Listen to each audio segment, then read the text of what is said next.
The Police by Slavomir Mrozek. Translated by Nicholas Bethel and adapted for radio by John Foley. With Chris Langham as the Chief of Police.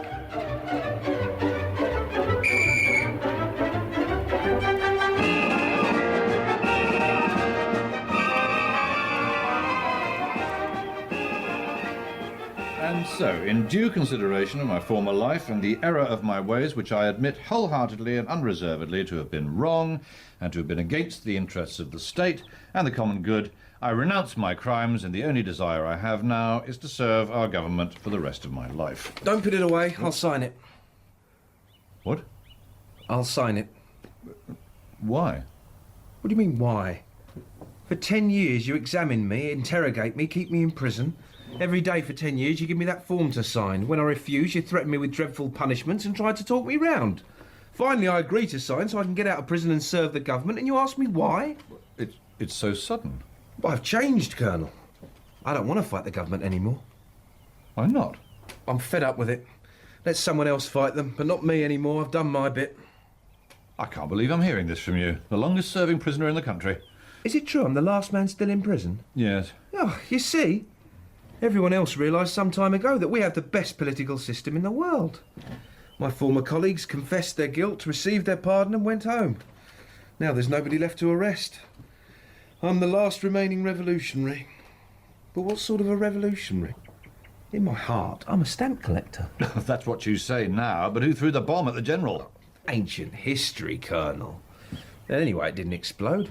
But, this is so unexpected. For 10 years you've refused to make a statement. Time and again you've been ordered to sign. You never once broke down. Instead you would jump up in disgust and spit at the portrait of our infant king and his uncle the regent.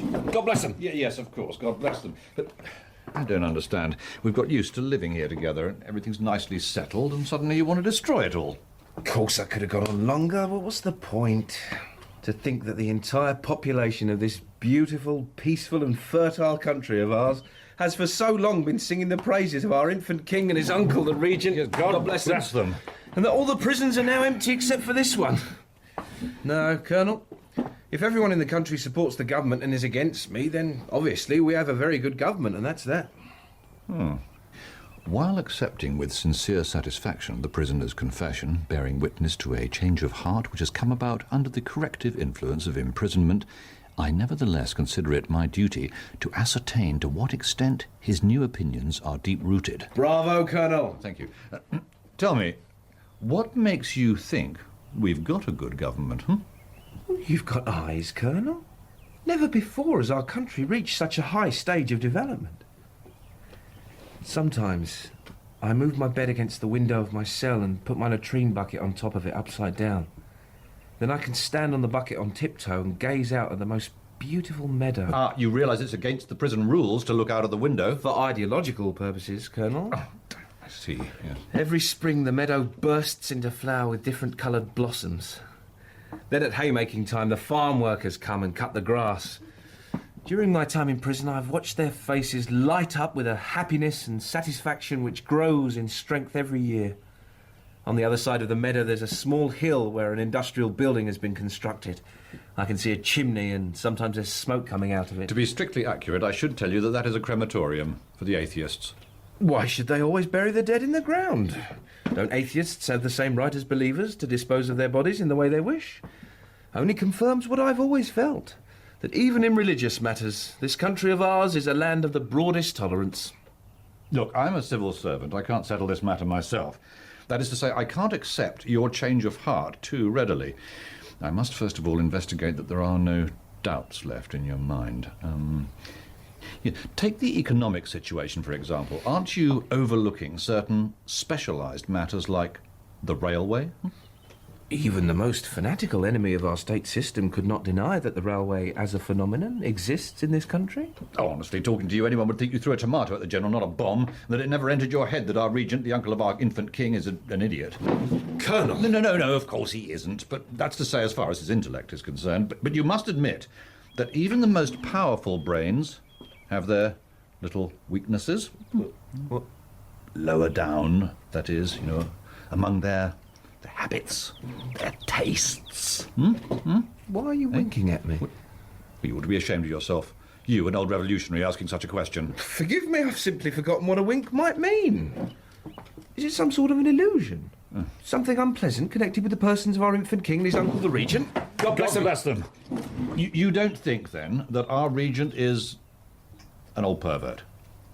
That pure old man? All right, very good. Yeah. As representative of the High Command, I congratulate you on your progress. You say you don't believe our regent is a you-know-what, but psychologists tell us that a man often gives the impression that he is not thinking something when in fact he is thinking it all the time. What do you say to that? That's exactly the point. Sometimes it seems to us that we think we're not thinking, but we are thinking, while all the time we're not thinking at all. Thought is a powerful weapon, Colonel. But only in the service of mankind. True. Take a look at this portrait of our infant king. Small, isn't he? Like all children. You mean he's a short ass? If the chief of police himself says our infant leader is a short ass, then obviously such an opinion could never be the right one. It must be a trick question. If a shopkeeper had told me that, or a bricklayer out in the street, perhaps I'd have had my doubts. But the chief of police? Nope. This only confirms me in my great admiration and reverence for the person of our infant king, and as a natural consequence of his uncle the regent, God bless them. God bless them, yes. Believe me, Colonel, I've finished with my former mistaken anti-government point of view. The reasons for my change of heart fall into two categories, external and internal. The external reasons are those we've already mentioned. The universal progress that our country has made. You only have to pick up a newspaper to be convinced of that. That's very true. However, there are internal emotions which I feel more personally. You see, when I was a child, I had no idea about law and order, discipline, and having an aim in life. All the time it was freedom, freedom, freedom. This monotony in my spiritual diet could only satisfy part of my personality. Feelings of revolt against the established order, of desire to oppose all restrictions and authority. Of course, as a model revolutionary, I had plenty of those. But gradually I began to feel a certain dissatisfaction. Why? I began to ask myself. Has fate deprived me of the sensation of subservience and loyalty, of unity with authority? I was a man unfulfilled, Colonel. But at last I understood that it was not too late. And it was then that my first me, rebellious and always complaining, perished as a result of overindulgence, and a second me awoke, with a loud voice demanding the nourishment that was its due, a calm conformity, a hope in the future, and a peace which flows from full submission to authority. The knowledge that the government of our infant king and his uncle the regent, God bless them, is just as good, wise and virtuous as we ourselves, arouses within us feelings of sheer delight, unknown to those poor individuals so imprisoned in their own negative outlook, so unfulfilled in their relationship with mankind. Only now, Colonel, have I achieved real fullness. So here I am, the last political prisoner in a country that's entirely loyal. One single crow, with the blackness of his wings marring the pure rainbow of our statedom. It's only on my account they still keep the police force going. If it wasn't for me, they could send all the judges and guards home. You could leave this stuffy office, throw off your suffocating uniform, get out far into the fields and meadows with a gun or fishing rod. Well, Don't you understand, Colonel? The police have won at last. The last man to oppose the government has laid down his arms. For the first time in the history of the world, the ideal of law and order in a state has been achieved. Today I signed the Declaration of Loyalty you've been trying to persuade me to sign for 10 years. I will support the government. What's more, I will send an open letter to our infant king and his uncle, the regent. Bless them, filled with the deepest devotion and love. Let's not be too hasty here. Just reflect for a moment whether you really want to leave us. For instance, what about that stamp collection you were so proud of? What's that got to do with it? We have secret agents in many interesting foreign countries who send us reports. We could soak the stamps off and give them to you for your album. It's not easy to get good stamps outside, you know. Yes? Sir, the sergeant's back. Well, tell him to come in. Sergeant? Good God, Sergeant, what on earth happened to you? I was out provoking... Just a minute. Constable, wait outside. I'll ring when I want you. Sir! Do you mind if I sit down, sir? Oh, very well. Here, have my seat. Oh, how kind, thank you. You all right? Well, what happened? Sir, as part of my duties as adjunct provocateur, I was trying to shout anti-government slogans, and they beat me up. Who beat you up? The loyal population. Ah, you see, Colonel, it bears out my theory. Please don't interfere. Carry on, Sergeant. Well, acting on your instructions, sir, I disguised myself, as you see, in this civilian suit and raincoat, although if there's one thing I hate, it's civilian clothes. Yes, of I course. even obtained a hat with a narrow brim, but I seem to have lost it. Never mind all that. Just give me the details. Sorry, sir. Well, for a short time I conducted myself defiantly opposite the Government Office of Weights and Measures, but nobody paid any attention. I went next to the square and made faces in front of the statue of our infant king and his uncle, the regent. God bless them. God bless them. Again, nobody saw me, so I went and queued with a collection of simple, ordinary citizens at a kiosk where they were selling beer. When my turn in the queue came, I said to the man, 2 half pints, please, in quick succession. Well, as if it was the royal succession that brewed the beer and they were giving short measure, etc., etc. Oh, right. Well, either he didn't understand, he looked pretty stupid, or else he didn't want to understand. Anyway, he just asked me, beer or lager, sir? So, well, I mean, then, I let him have it. I let him have it straight. Our whole farming system's up the spout, I shouted. Very good. And anyone who doesn't steal will die of starvation. Well, then the people in the queue with me came in closer, and one of them asked if I was alluding to life in the present day because he was an employee of the state and he would not tolerate the state being insulting. Quite right. Will you keep quiet? Continue, Sergeant. Well, sir, I mean, after that I gave him the lot. The agricultural situation, foreign trade, the police, especially the secret police.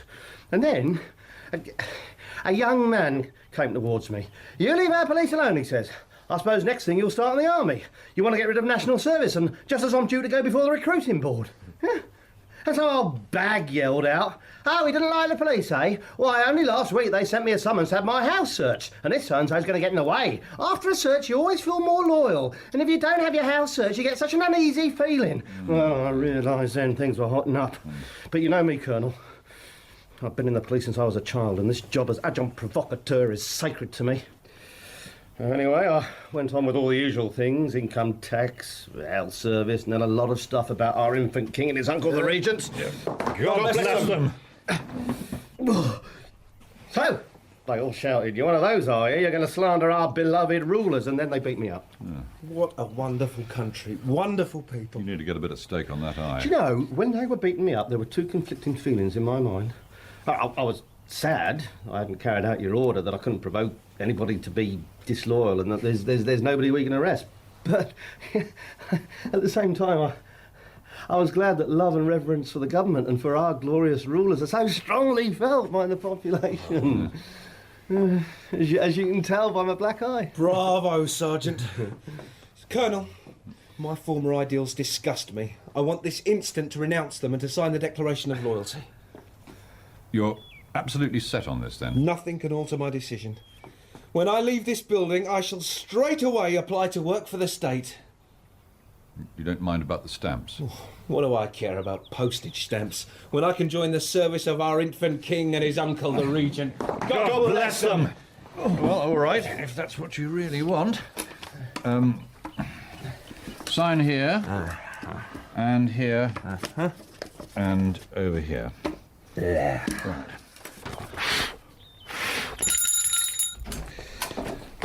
Sir? Bring in the prisoner's things. Sir? You have disappointed me. I thought you'd hold out longer. It was so impressive the way you never once broke down. The prisoner's things, sir. It is my duty to return to you the things that were found on your person at the moment of your arrest. One cape. Yep, sign there. One mask. Yeah. Sign there. And one bomb. Oh, So no, I don't want that, no. Colonel, I'd be so pleased if you'd accept this bomb as a souvenir of our happy times together. It could be a mark of the fatherly triumph you've achieved over me. You can have the mask, too. Well, just as you like. I'll leave them in the drawer in case you change your mind. No question of that, Colonel. The last revolutionary is dead. A new citizen has been born. If I were you, I'd give my staff 3 days' holiday. But why only 3? From now on, there'll be nothing left for them to do. Goodbye, Sergeant. Oh, Steady. Colonel. Goodbye. And thank you for everything. All right. Constable, escort this citizen to the street. Sir, this way, please. Right.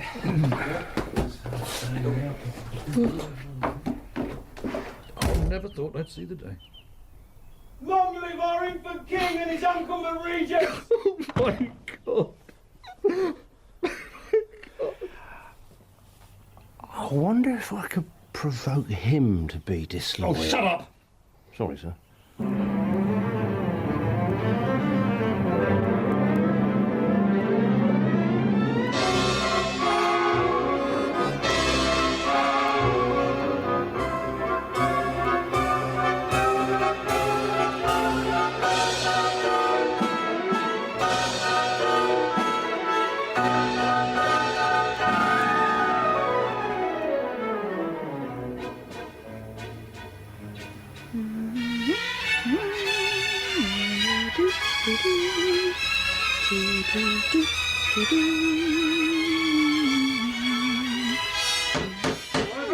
Please! Oh, just a minute! Oh, I'm coming! Oh, Colonel! Good afternoon. Is your husband at home? No, he's working. Working. Yes. Today's his day off, isn't it? Oh, he doesn't like days off. Come in, won't you? Yes, I will. Did your husband say when he'd be back? No. He went into town to do some voluntary provoking, but he shouldn't be much longer. I'll wait, but don't let me interrupt you.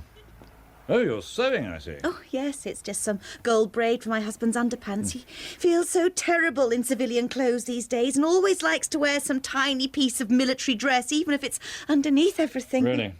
Oh, Colonel, I wish you'd take him off this job.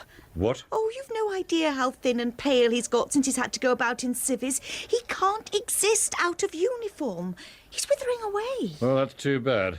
Provoking is always done in civilian dress. Oh, couldn't he just wear his helmet? No, madam, a helmet would attract attention. Oh, yes, of course.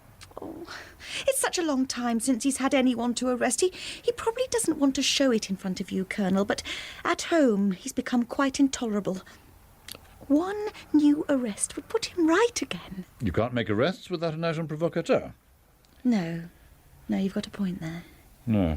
I suppose you don't know anyone we could arrest? Oh, certainly not. No. All the people I know are as loyal as can be. And if there was anyone, my husband would be the first person I'd tell, just to give him a bit of peace of mind. He's always asking me. Yeah.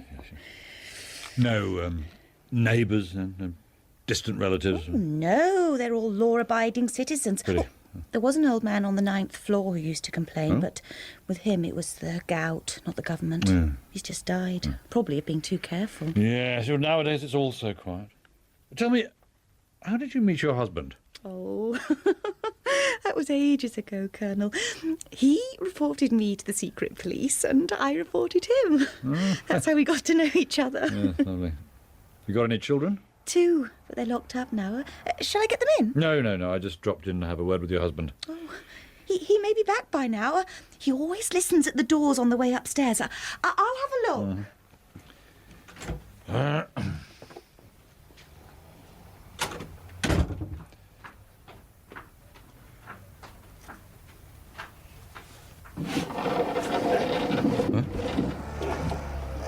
What the... Good heavens, Sergeant! Is that you? Well, Colonel! Oh, I fancy seeing you here. How wonderful. Do you always come in through your window? Well, I was walking over the tops of the houses. When it was time to come home, I thought I'd come back across the roofs. It's one way of getting here, and there could have been something going on. And was there? Nothing at all, I'm afraid, Colonel. Shame. Is my wife here? She went out onto the stairs. She thought you might be there. Ah, she always listens at doors when she goes down those stairs. Find some excuse to get rid of her, will you? I've got something important, something very secret to discuss with you. Secret? Oh, right, leave it to me. Hello, darling. The Colonel's looking for you. Yes, that's right, I've just seen him. Can you just nip out and get me some waterproof glue? Yes, of course. Thanks very much.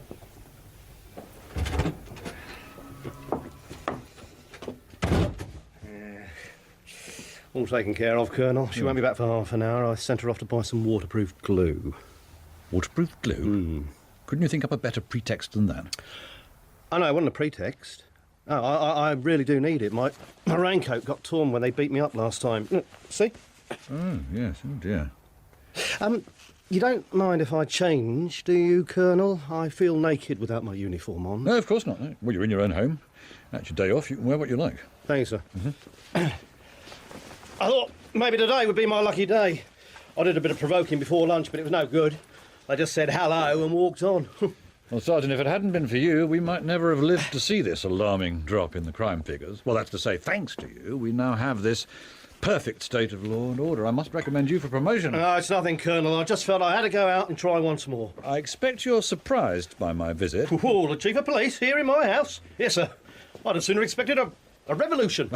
No wishful thinking now, Sergeant. But of course, Colonel. Oh, what a relief. Yes.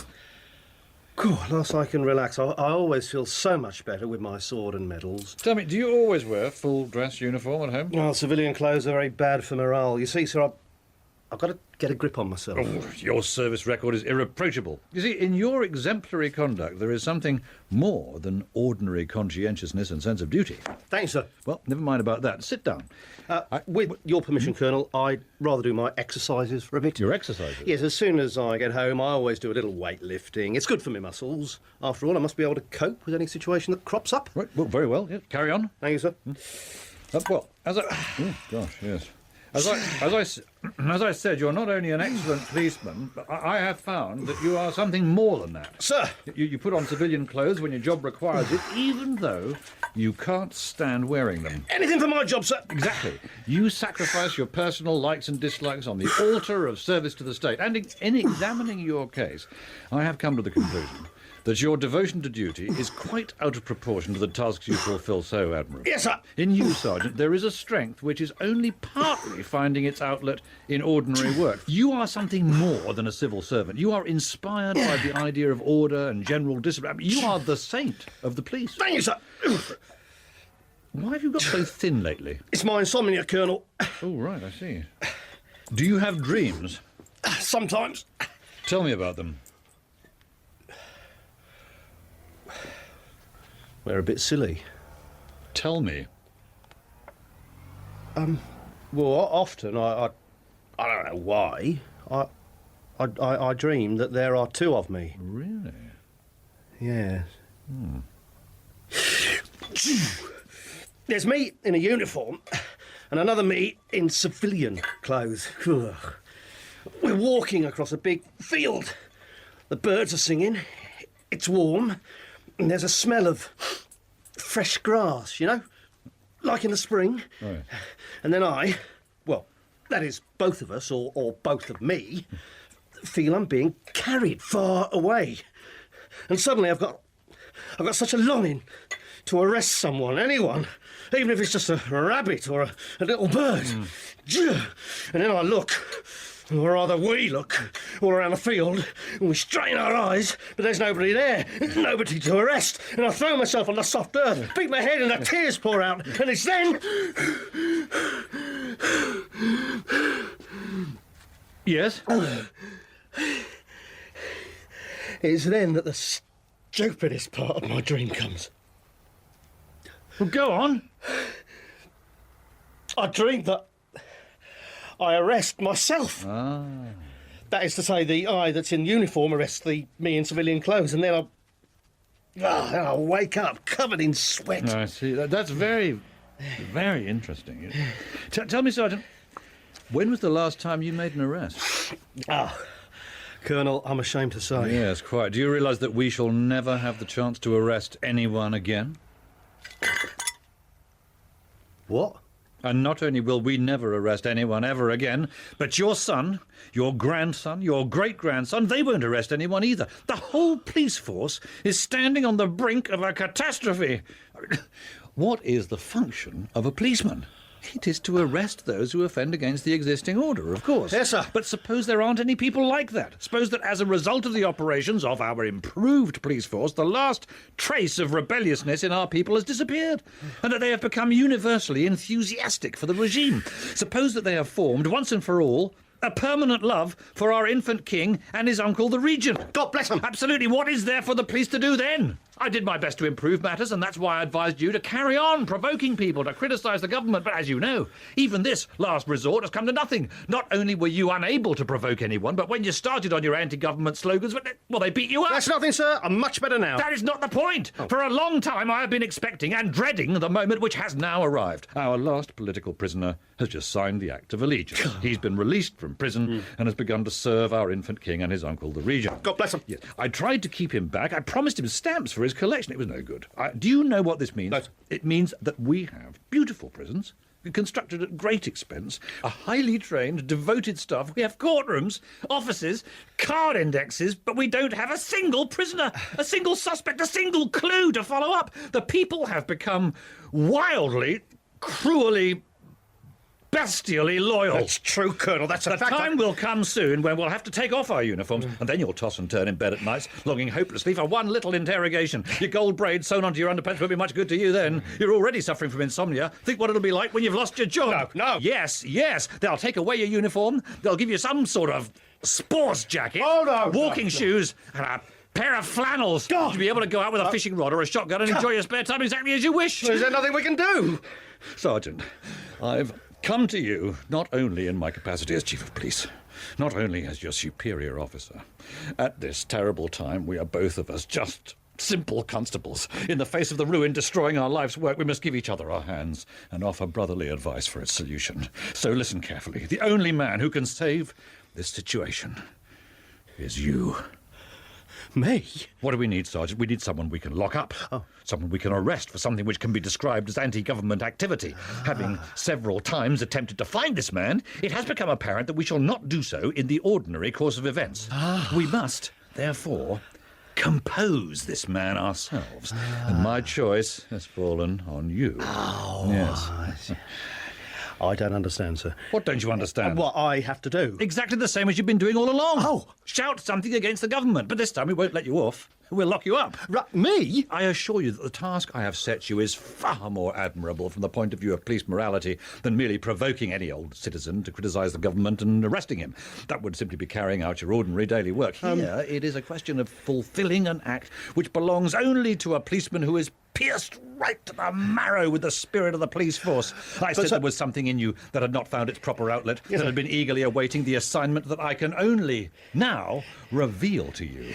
You are going to be our Sergeant Redeemer. Colonel, I'll always... anything I can... Sir, I've got a terrible headache. Never mind that now. Just get into civilian clothes. What, again? What for? You can't act as your own provocateur wearing uniform. You want me to change now, this minute? You've no time to waste. As soon as you're changed, we'll open the window so they can hear you better from the street. And you shout out something as loud as you can against our infant king and his uncle, the regent. God bless him! Whatever. Then I'll draw my sword, arrest you, and that's that. But I'm supposed to be a policeman! Sergeant, you are more a policeman than anyone else in the world. To be a member of the police and to pretend to others that you're not a policeman, well, that makes you a double policeman. But to be a policeman and to pretend to yourself that you're not a policeman, that makes you a policeman deep down to the very bottom of your soul. We might say that you're a super policeman.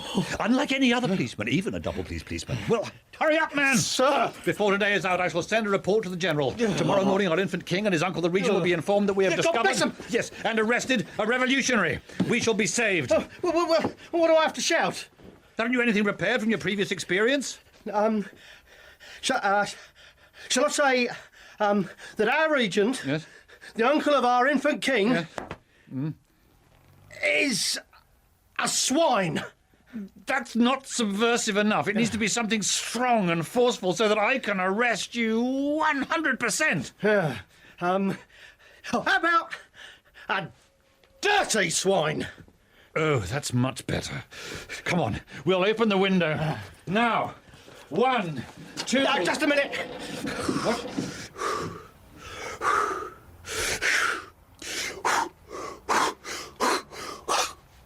All right, now. 1, 2, 3... Our regent, the uncle of our infant king, is a dirty swine. What? I arrest you in the name of our infant king and his uncle, the regent. Good heavens, he's still trying to provoke people. Can't you ever take a rest? Silence, woman. At last, he's made a success of it.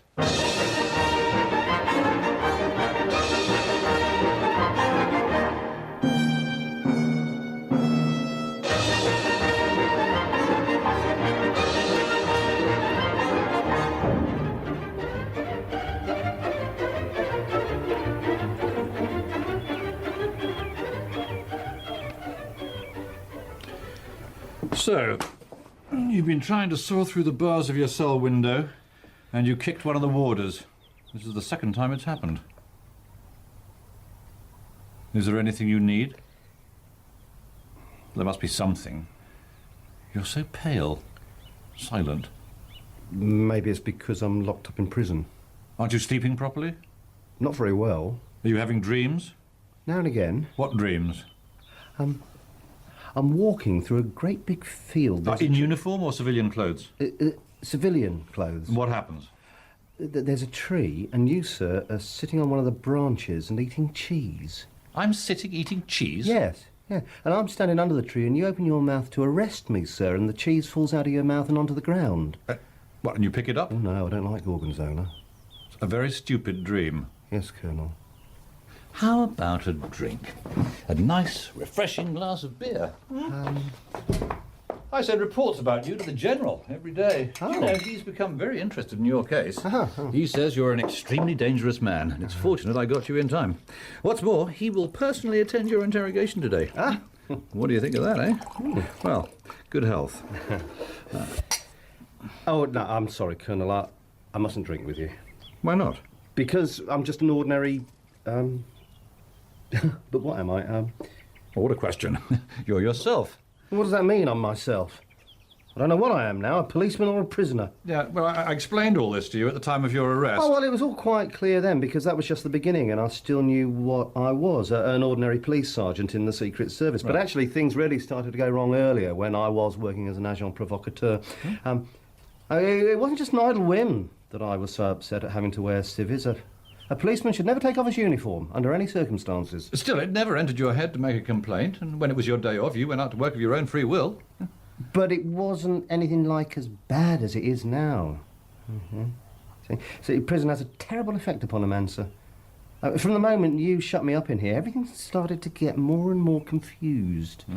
I began to have attacks and blackouts. Yeah. I got frightened and started repeating myself over and over again. I'm a sergeant in the Secret Service. I'm a sergeant in the Secret Service. But then... Yes? I stopped repeating it. I didn't see the sense, and it reached the point, Colonel, that, well, either I'm just an ordinary policeman or an ordinary prisoner, and whichever I am, I do not think I should drink with you, sir.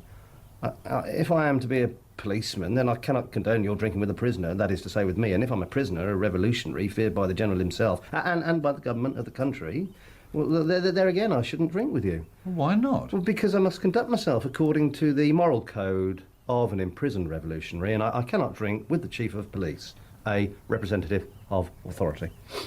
You must be ill. Oh, no, Colonel, I couldn't be more healthy. Well, you saw me yourself doing my dumbbell exercises. And I only wish you could have seen me doing my press-ups. Really? No, this is something quite different. Do you know that since you arrested me, I have started to develop certain new ideas? Ooh, be careful what you say. Now, for example, I often used to travel by train. I never thought about it particularly, but when a man's in prison, he becomes much more critical. And do you know what I've decided? Well, how should I know? Our railway system is atrocious. Oh, no, I warn you, I shall have to write this down and report it. No, that's right, Colonel. You make a report. This sort of thing gets a hold of a man and he just can't stay silent any longer. Take art and culture, for example. But why did we have to torment and persecute those poor artists? Not so fast. What were those last words? Those poor artists. I don't believe it. You, with your record of loyal service, I know. we've worked together for so many years. Everything's always gone smoothly. Yes, sir. All the time you were... Do you really think that things are so bad in this country? Yeah, if I move my plank bed against the wall, put the bucket on it upside down and stand on it, I can see out of the window of my cell. There's a field there, and just now it's full of farmers because it's harvest time. When I examine them closely, I can't help thinking what sour expressions they've got on their faces. The general dissatisfaction that's painted on them. This is an entirely subjective outlook on your part, and subjectivism as a method is entirely opposed to our party programme. And besides, it's against the rules to look out of the window. Not for someone fighting the government, Colonel. Right. Someone like that would not deprive himself even of the most trivial act of rebellion. No. On the contrary, he would consider it part of his duty to bring his mission to fulfilment. Not to mention the satisfaction it would give him. And another thing. When I look out the window, I can see a newly built crematorium on the other side of the field, and that also gives me food for thought.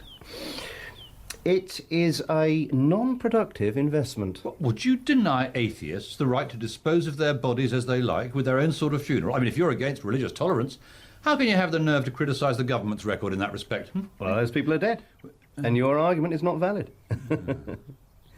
You see? And even if I hadn't looked out of the window, there are writings scratched on the walls of my cell, and... What? Some of them make you think. Well, what, for instance? Down with tyranny, Colonel. So, that's the way it is. I suppose our regent, God bless him, the uncle of our infant king, is an idiot. I'm afraid so, Colonel. Yes. Well, and I suppose our infant king, God bless him, is a short ass. I'm afraid so, Colonel. Yes. Yep. Sir, the General's arrived, sir.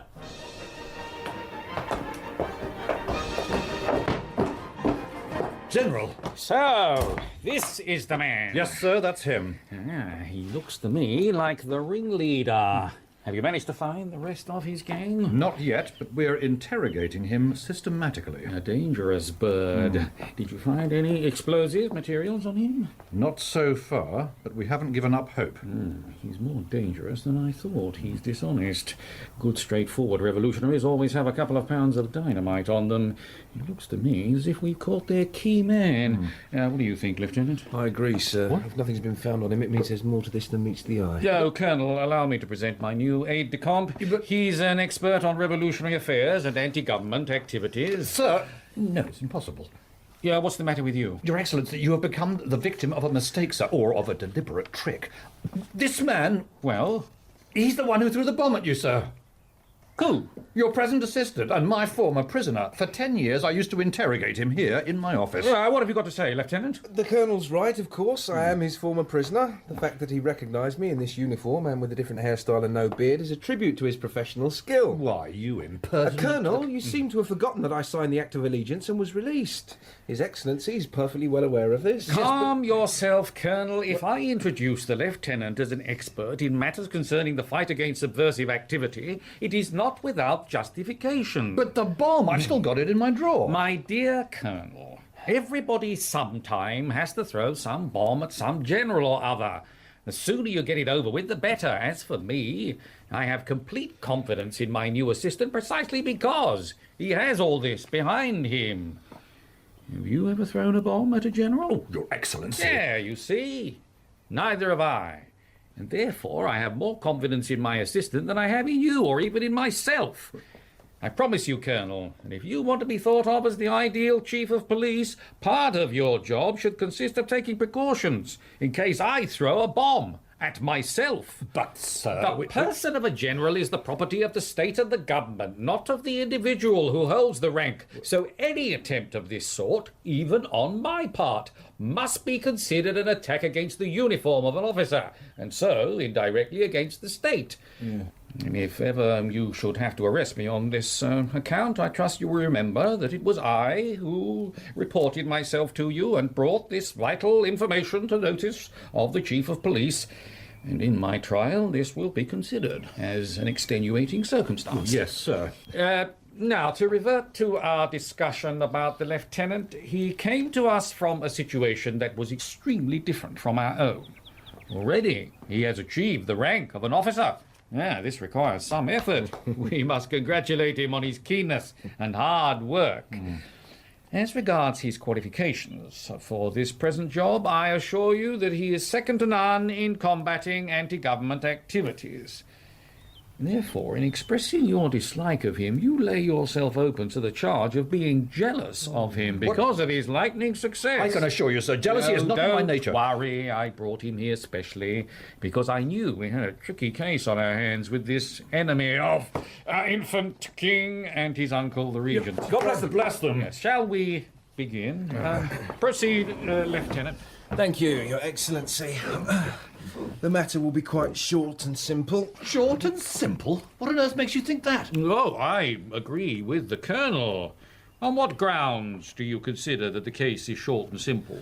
I do not intend at this time to point to any hostile acts which the prisoner has committed openly, but such acts are to be found lurking in their full baseness in the personality of the accused, and even if they have not yet been carried out, they exist with the same reality as if they had been carried out. For time is one, and it is not to be divided into time past and time present. Yes. And from the point of view of the investigation, it is the most clear and damning truth. Eh? General, I do not deny that we have to deal with an exceptionally dangerous criminal, and that those who have been claiming that the police have nothing to do deserve simply to be pitied, if not actually arrested. It seems to me, though, that the method employed by my colleague, the lieutenant, is the sign of an over-rash belief in his own abilities. Typical of the inexperienced. Colonel! As far as I know, the criminal began his enemy activity after a long period of loyalty, and even of cooperation with the government. True. We have therefore to deal with an exceptionally dangerous individual. It's a process of contrary direction. This man achieved his first sensual pleasures with the feeling that he was being persecuted. This feeling gives one an illusion of one's own importance. The same in intensity as the feeling of loyalty and agreement with the prevailing viewpoints. And this is why it's so extraordinarily attractive to people who have not yet experienced No, it. I disagree. This man is an abominable sort of criminal, but I don't see how he is worse than other such people who throw bombs at generals. Oh, that damn bomb again. I assure you, Colonel, that the prisoner is capable of throwing a bomb at 3 generals without batting an eyelid. Well, we can soon refute that. Prisoner, attention! Sir! Would you throw a bomb at the general? Answer truthfully, Sergeant. Well, no, sir. Thank you very much. Of course, I might have a few strange ideas, I admit, about the railways and agriculture and things like that, but throw a bomb at a general. Just as I suspected. Imagine, Sergeant, that you're taking a stroll on a Sunday afternoon and you happen to be carrying a bomb with you, though you don't quite know why. Right. Suddenly, you see a general walking towards you.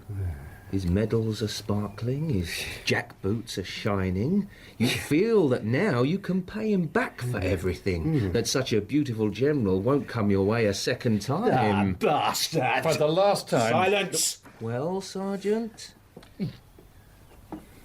No, I can't. I hope you're satisfied, General. Colonel, why is it so important that nothing be proved against this man? Well, I protest. It seems clear to me that you are trying to obstruct the investigations. I warn you that I may feel it my duty to discuss your position with the Regent, the uncle of our infant king. God bless them. And for my part, I should like to say that I am washing my hands of the whole affair and that I will accept no responsibility for the further development of the matter in hand. Oh, very well. Now, let us return to our interrogation. May I ask that the prisoner be removed for a moment? Oh, certainly. Colonel, will you... Of course. Constable, take the prisoner into the corridor and bring him back when I ring. Yes, sir. Come on, you. I still maintain that the accused is capable of a bomb attack on the General. The problem is simply that he's a man of low intelligence and has too little imagination.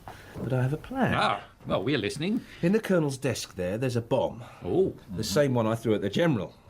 The bomb doesn't work, of course, the best proof of which is the fact that the General is still here among us. Yes. I propose that we give the suspect this bomb. We'll open the door, the General will go out into the corridor, and I guarantee that when the prisoner has the bomb in his hands and sees the General standing opposite him, all his libertarian and anarchist instincts will be aroused. Ah. Unable to resist them any longer, he throws the bomb. Oh. In this way, we will acquire dazzlingly clear proof of his evil intentions. But this is madness. What do you think about it, Colonel? I think, sir, that your chosen expert is quite right. You should not lightly obstruct the investigations. I repeat, the bomb is harmless. The detonator didn't make contact. Well, at least it didn't last time. So, Lieutenant, you think that I'm merely suggesting the most effective means of unearthing anti-government activities. I think you may be a little bit too smart, young man. As a friend of yours, General, I would not advise any slackness in your conduct of this investigation. I may tell you in confidence that in the reports which I send direct to the Regent, the uncle of our infant king... God bless them. God bless them. I shall be forced to describe in detail your relationship with and attitude towards the police service, and in particular your lack of enthusiasm for unmasking the enemies of our infant king and his uncle, the Regent. God bless them. No. Show me the bomb. I must think. Yeah. Yeah, that's the same bomb. Definitely? Quite definitely. Well, General? Oh, well, explain the situation to the prisoner. Right. Sir, the prisoner, sir. All right, Constable, wait outside. Sir. Sergeant. Here. Oh. You're going to throw this bomb at the General. What, just like that? The General will stand in the corridor, and you will be in here. Can't we put this off until tomorrow? Just as you like, General. Shall we consult the opinion of the government on this matter? Oh, no, I'm going. Just a moment, General! What? Leave the door open, please, otherwise he can't throw the bomb at you. Oh, yeah, of course. Oh, Colonel, give the sergeant my mask. Should be in the drawer. Oh, right. Here. Well, you want me to wear this? Well, the illusion must be complete. Right, Lieutenant. Over to you. OK. Sergeant, you're strolling along. There are beautiful women. Over here where the Colonel's standing, the sun's blazing in the sky. And there, just a few feet away, is the General. His medals are sparkling, his jack boots are shining. Now you think to yourself, at last you'll pay him back for everything. You can see the General just standing. Bastard!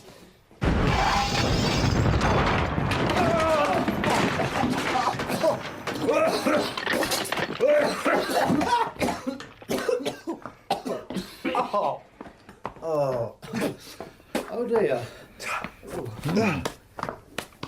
Well, I expect you like the General. As your superior officer, he always treated you with great courtesy. Quite the opposite from the way he treated you. Seem to ignore the fact that you've been Chief of Police for years. What would you say if I were to place you under arrest? You must admit that the little matter of the bomb is, to say the least, doubtful. Yes, I have to admit that.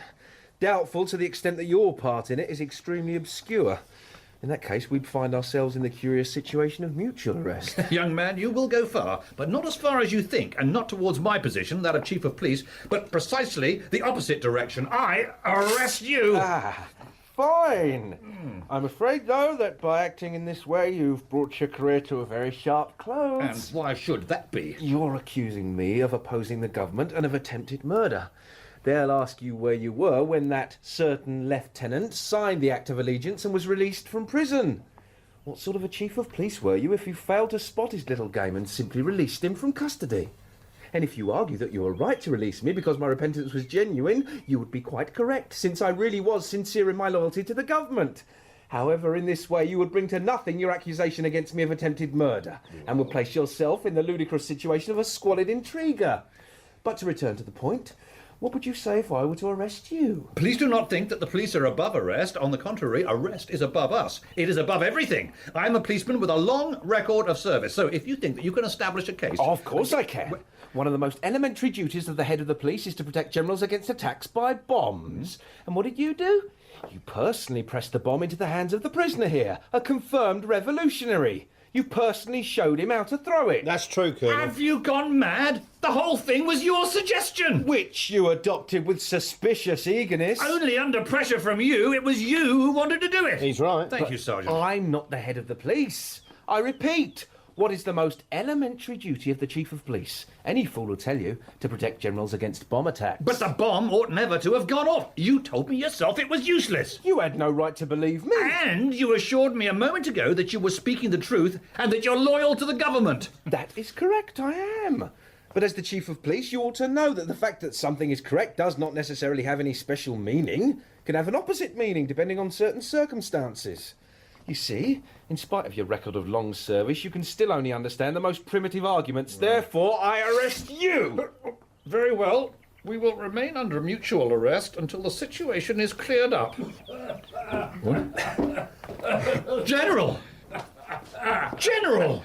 You're alive! I'm not such a fool. I hid in the lavatory. I must point out that the Chief of Police's outburst a moment ago must be considered as extremely incriminating. What? The astonishment expressed in his "General, you're alive" shows that the Chief of Police was expecting, if not actually counting, on something else. I'm afraid that I am forced to arrest the both of you. There are two possibilities. Either it was an accident, or else one of you three wound up the detonator. Unfortunately, even we are not yet able to arrest accidents. So we're left with the second possibility. The prisoner here doesn't count because he's already under arrest. Thank you, sir. So, I'm left with you two gentlemen. Well, precisely. The lieutenant's past record will doubtless give the tribunal plenty to think about. The Court of Inquiry will doubtless see the Chief of Police's motives as a classic example of their type. Leaving aside for the moment the real, more serious charges that he must face, I imagine that he intends to compromise the General's assistant. It's an understandable desire, but it arises from feelings that are purely personal and have nothing in common with the service of our government. I regret to inform you, General, that in the name of this government of yours, I must place you under arrest. Me? What for?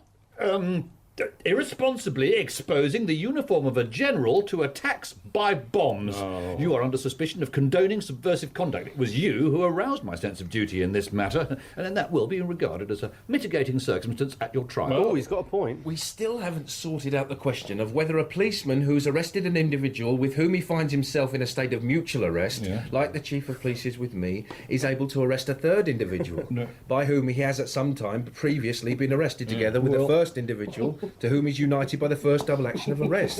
Persons under arrest are not permitted to express an opinion. The same to you, Colonel. What are you laughing at, Sergeant? Yeah, it looks to me, gentlemen, as if the police now have plenty of work on their hands. Well, Sergeant, shut up! Long live freedom!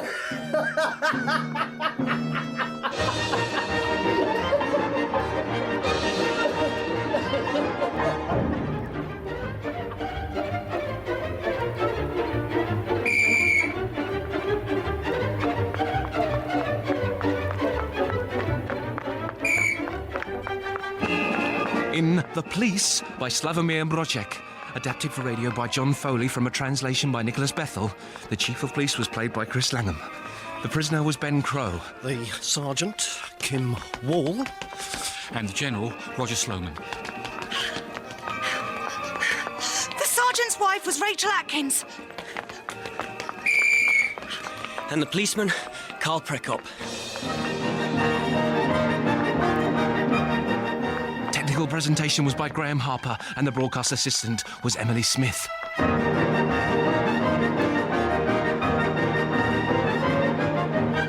The Police was did by Marion Nancaro.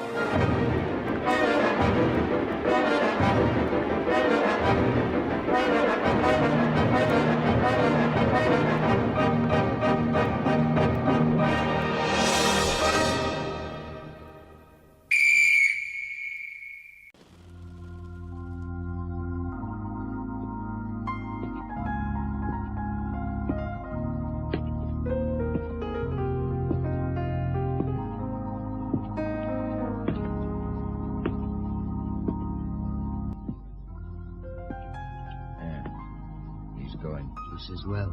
Lousy scuffer. Turn in the corner. I'd have done him if he'd walked across the street. I hate scuffers. I'd have done him, I would. Oh, we believe you. Thousands wouldn't. Hey, he's gone now, so everything's all right.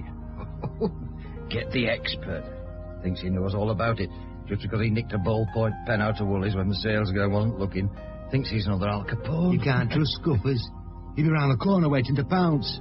Come on, no. You're looking for a bit of warm. Into Carter's Bakery for hot buttered scones and a jug of Java. Scuffer heaven, that is, haven't you heard? Here, listen, do we wait for him coming out or move on? Move on. Hey, I want to go home. Hey, listen to Crybaby. He wants his mumsy wumsy and his goodly little teddy bear. I'll leave off him. This is his first time. You weren't so hot your first time either. Come on, might as well start the car. We'll do a shop further up the street. Eyes wide open for a likely target, Jimmy. Remember me, old son. This is what we come for in the first place. I feel sick, Les. I do. Swallow hard and hold your stomach.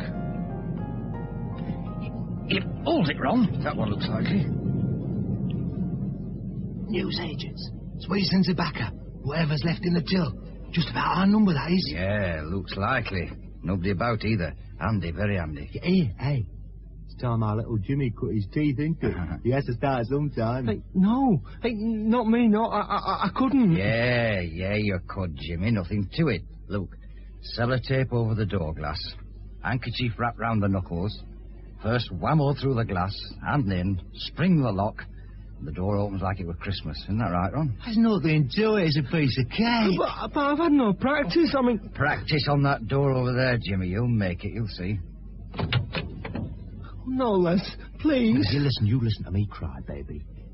You're going because if you don't, we'll smash that plate glass window and then we'll yell our heads off for the scuffers. Then they'll come running, and believe me, when they get here, we'll point the finger directly at you. Wait, don't let him push me out, Les. Go on, Jimmy. You heard him.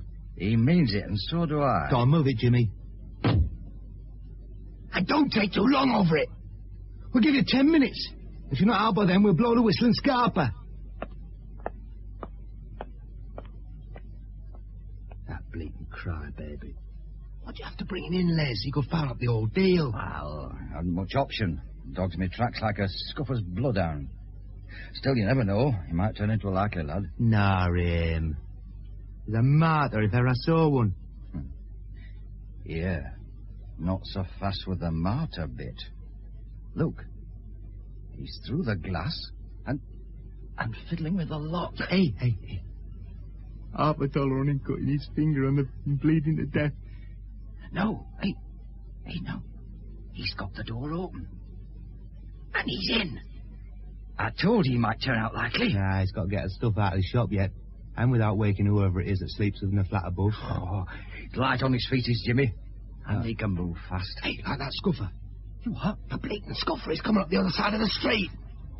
Just sit still and look innocent. With any luck, he'll walk straight past. He's seen us. Let's get out of it. Shut up! Keep still. But he's coming over. Listen, if he says anything, you keep your lip button and let me do the talking.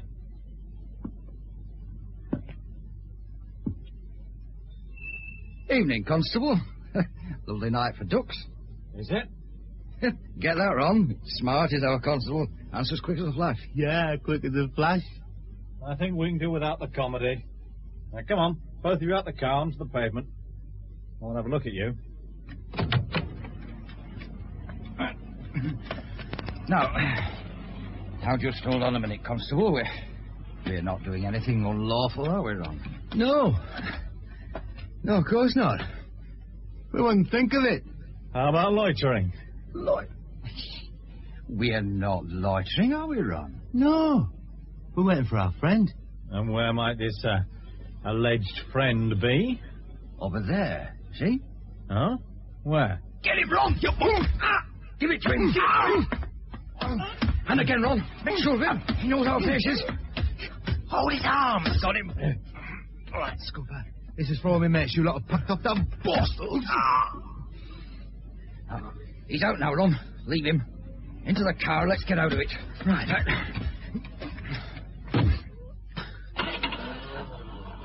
Hey, what about Jimmy? All right. Here he comes. Looking scared to death. Must have heard the noise.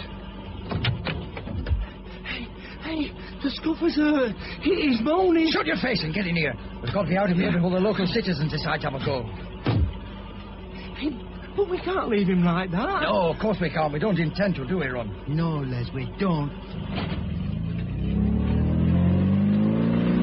Hey, look out! You're gonna hit him! Yeah. Oh, God! Oh, God, you've done for him now! You really done for him!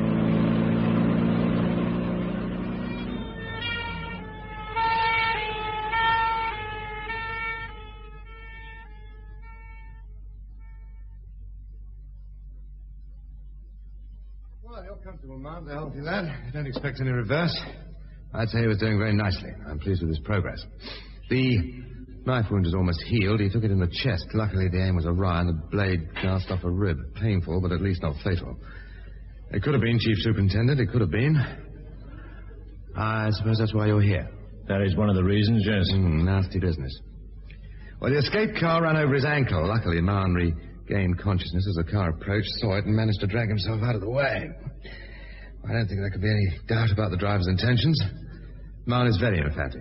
He says it was attempted murder. Oh, does he? It's interesting. Well, he'll suffer a limp for the rest of his life, but then he's lucky to survive at all, isn't he? Yes, he is, Doctor. Very lucky indeed.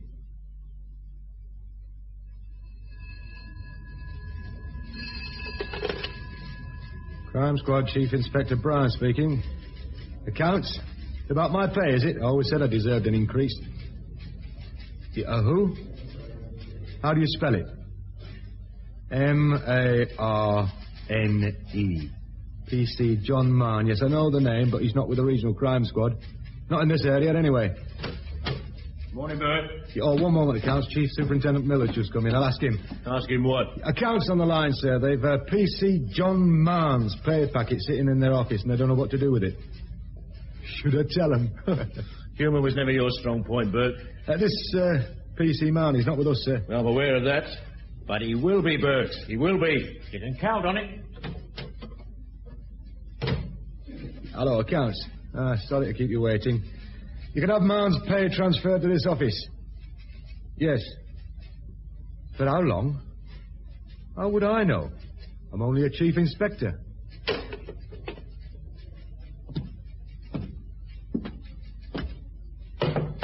Come in. Oh, close the door before the draft blows me out. In my book, November is the worst month of the year. Cold and damp. Ah, you're getting old, Bert. I am, and you're getting crafty. Crafty? I don't understand. You've called me Bert about 4 times already. Now, that means you're up to something. And when you're up to something, I'm in trouble. Now, you better tell me all about it and give me time to prepare my defence. You know me too well. I'll have to arrange your transfer. Like you arranged Marn's? Oh, no, not quite. I've had a word, that's all.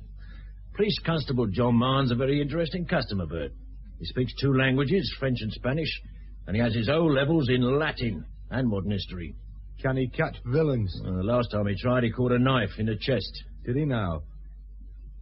John Marn? Oh, yes, I've placed him now. He had to go at 3 shop breakers the night Jack Asprey was murdered. Yeah, he did. Ended up in hospital for his trouble. Not very impressive. Read the case. I've the file here. When you're finished with it, you can tell me what you think. Right. I mentioned the Asprey murder. Marn's coming into the squad wouldn't have anything to do with that case, now would it? Oh, it might. You tell me. Well, it's an unsolved crime. We had 200 detectives working on it without any satisfactory conclusion. We had to pull them out because of other work.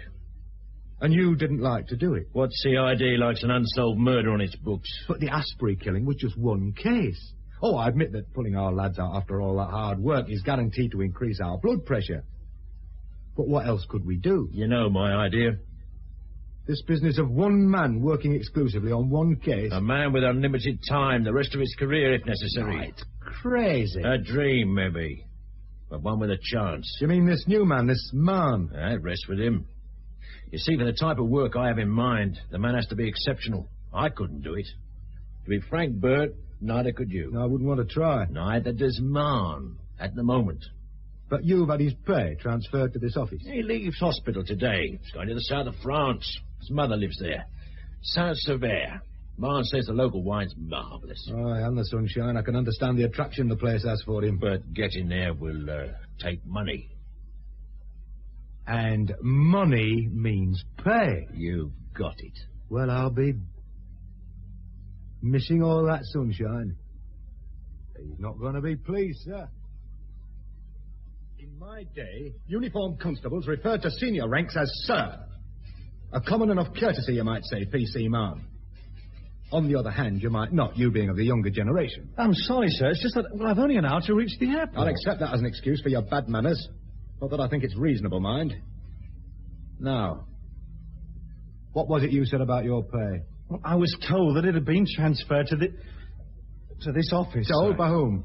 The divisional sergeant. He couldn't give a reason for it. He said something about it being easier for me to come round here instead of him wasting his time on the telephone. Suggesting we waste his time? I'll have to have a word with him. Yes, sir. Yes, Constable. Now, why would your pay be transferred here? I don't know, sir. You're not joining as a detective, are you? Definitely not, sir. I'm not sure I like the way you said that. I'm trying very hard to allow for the fact that you've just left hospital. But don't try me too far now. Is that understood? Yes, sir.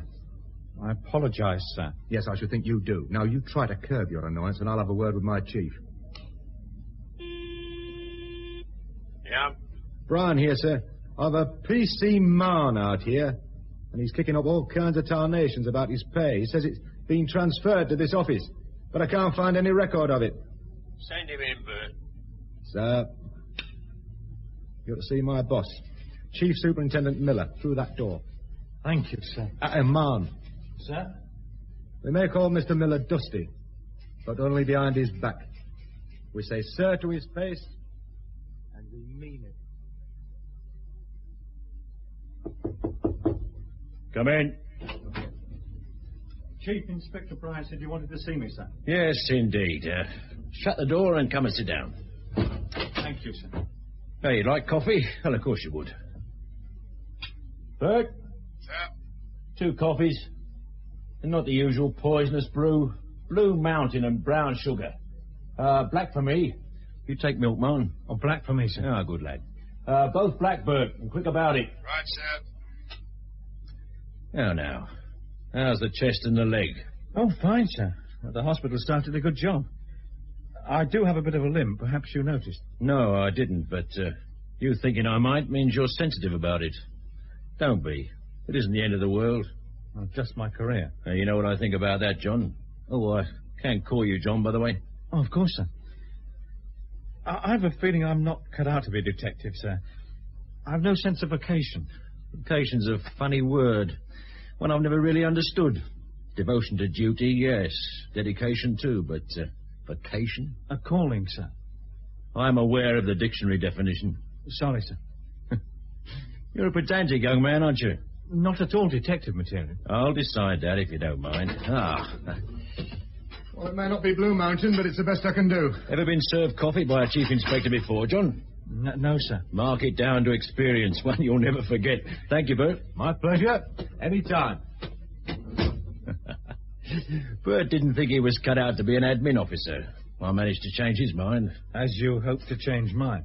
I'll advise you to the best of my ability. If you've any sense, you'll listen. Oh, yes, sir, but Well, I have a plane to catch inside the hour, sir. Man, you're still a member of the force. I'd ask you to remember it.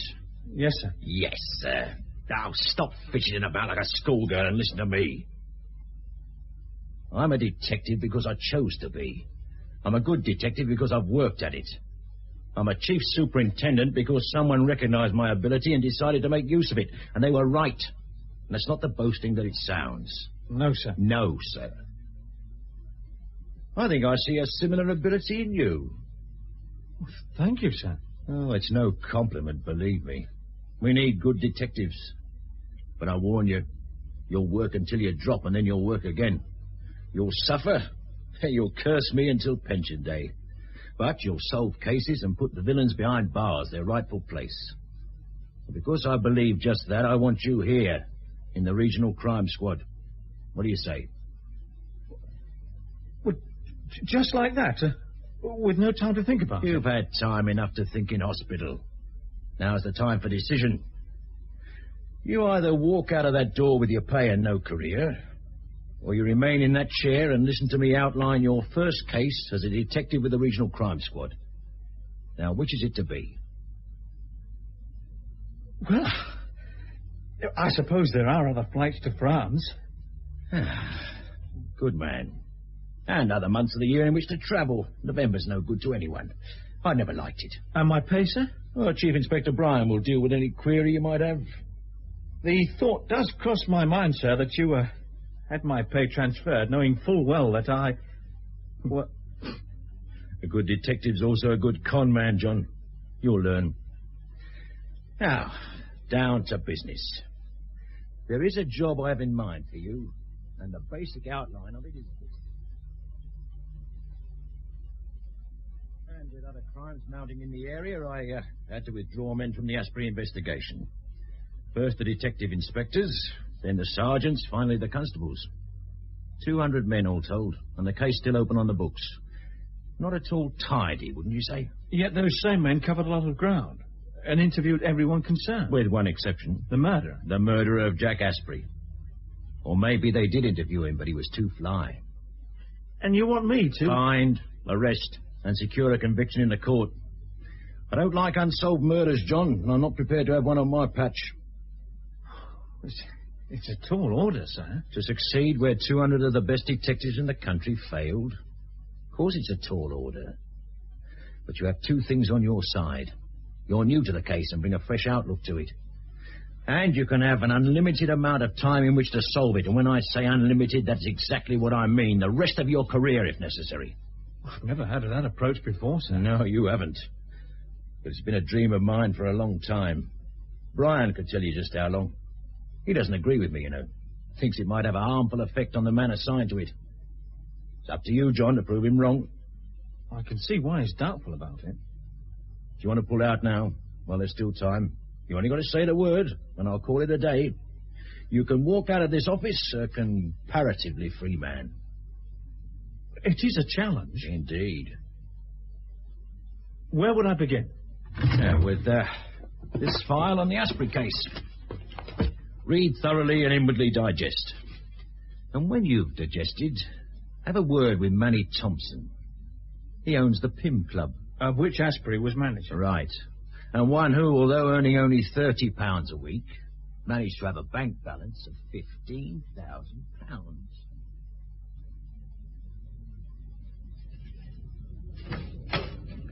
Oh, Detective Constable Mann, don't forget your pay. I was about to, sir. Thanks for reminding me. When I said Detective Constable, I wasn't being premature, was I? It seems not, sir. I'm still trying to catch up with the idea. And the Asprey murder. Oh, you noticed the file? It came as a bit of a shock. One moment thinking of lazy days spent in the sun, the next with a murder dumped in my lap. Oh, now you know why we call Dusty Sir to his face. And why we mean it. Yes, I do, sir. Good. Well, at least you've learned something. I've had young men in here who couldn't learn anything in a month of Sundays. Not that they lasted. Dusty doesn't like dead wood. Or dead club managers. No CID wants an unsolved murder on its books. I know, sir. Oh, I realise that. Well, man, here's your pay. Now, my advice is bank everything except what you need for keeping alive. By the time you work through the Asprey file, you should have a healthy sum tucked away in your account. And then what price, Sansevier? Or Bermuda. Oh. Yes, I like a man with ambition and with guts. Hey, come here. Now, I'm going to risk an informant. Have a word with Manny Thompson, the owner of the Pim Club. It's funny, sir, but Superintendent Miller said the same thing. Eh? Oh, did he? Well, that just proves the saying that all great minds think alike. But watch out for Manny Thompson. He's a tough customer. Yes, sir. I will, sir. Thanks for the advice. Not at all. Oh, and man. Sir? Good luck.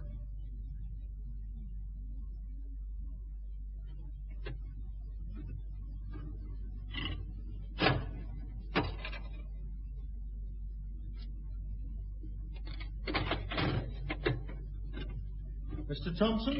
I'm Manny Thompson. It's a long time since I was called Mister. Not collecting debts, are you? I've got a way of dealing with gents who collect debts. My name is Marn, from the Regional Crime Squad. Ah, Jack.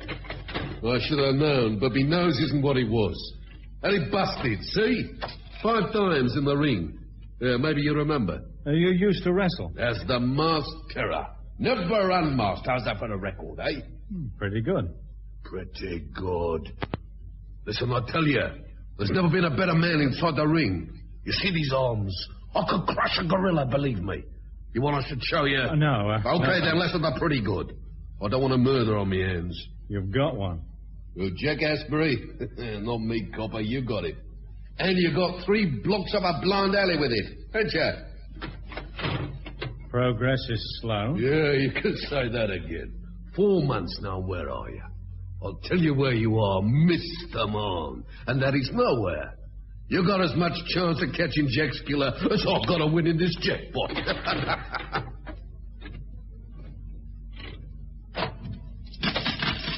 Good.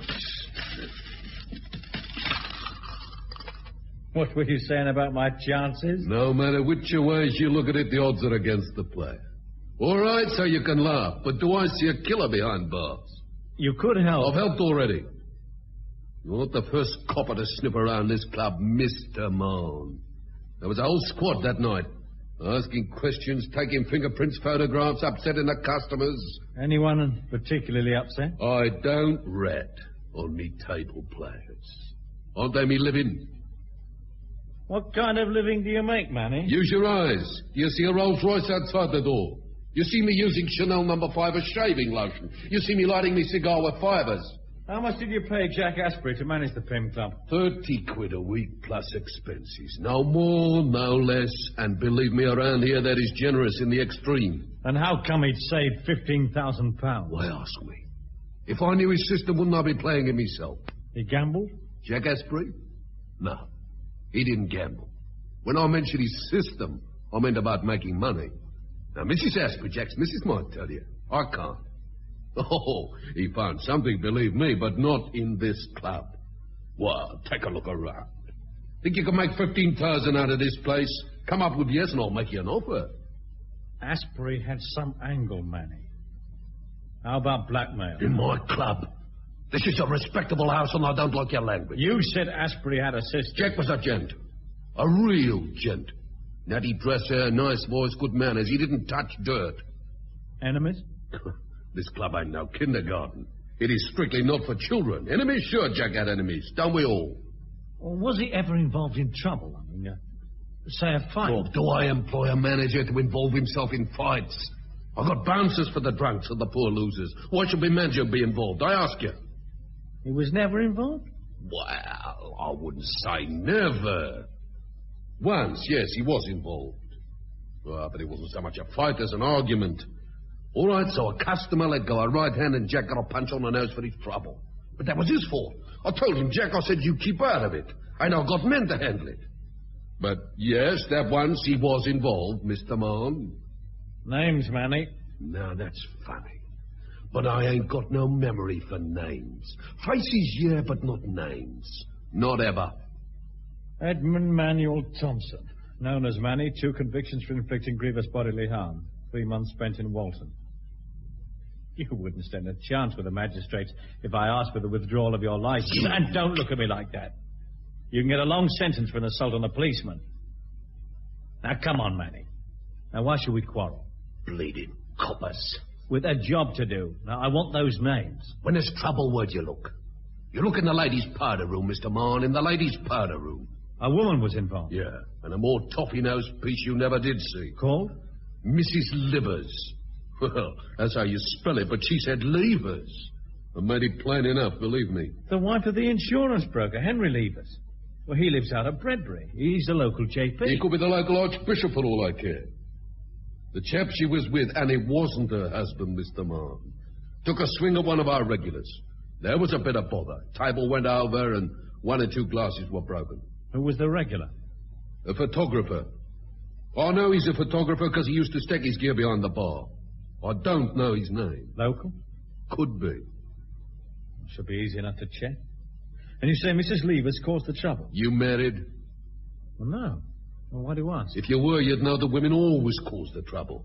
When there's a fuss, look for the bint. Grab her arm and heave her out onto the pavement. Only gently. Who wants a court case? All right, money. Hey, is that it? For the moment. Yeah, would I expect anything else?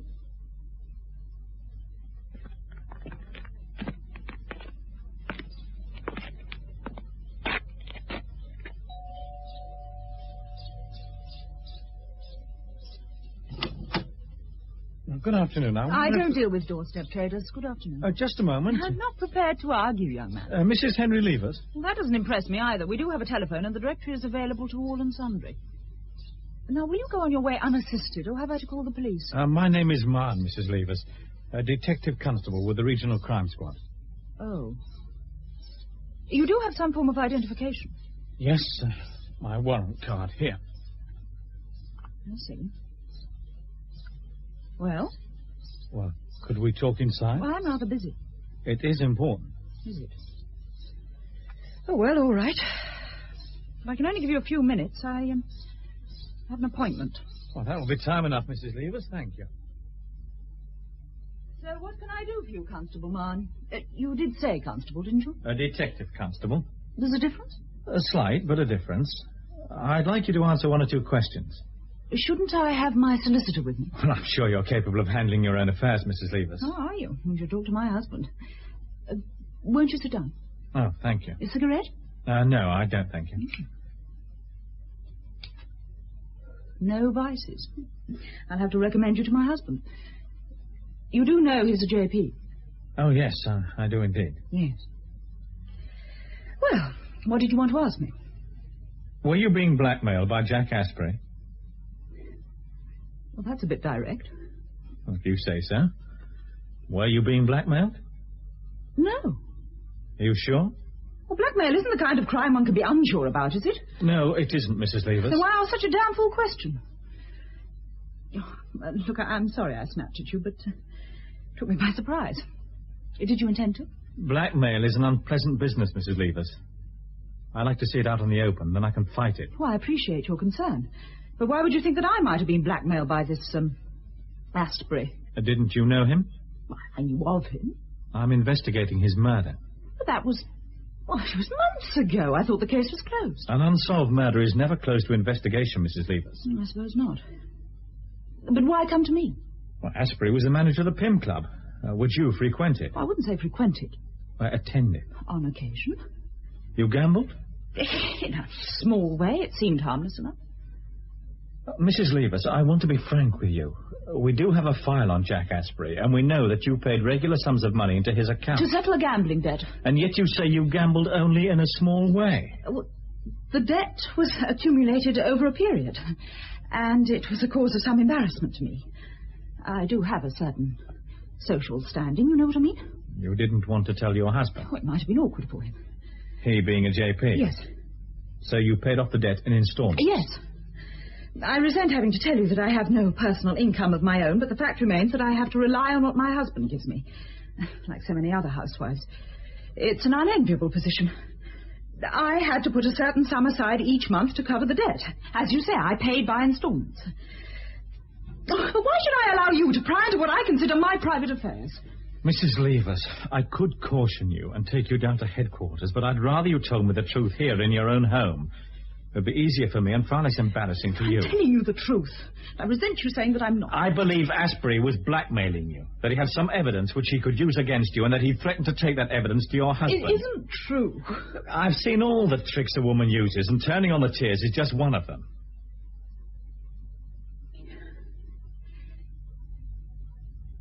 I'm not prepared to say anything else without the presence of my solicitor. I had hoped to avoid that, Mrs. Levers, but as you wish. Oh, just one point before I go. Jack Asprey is dead.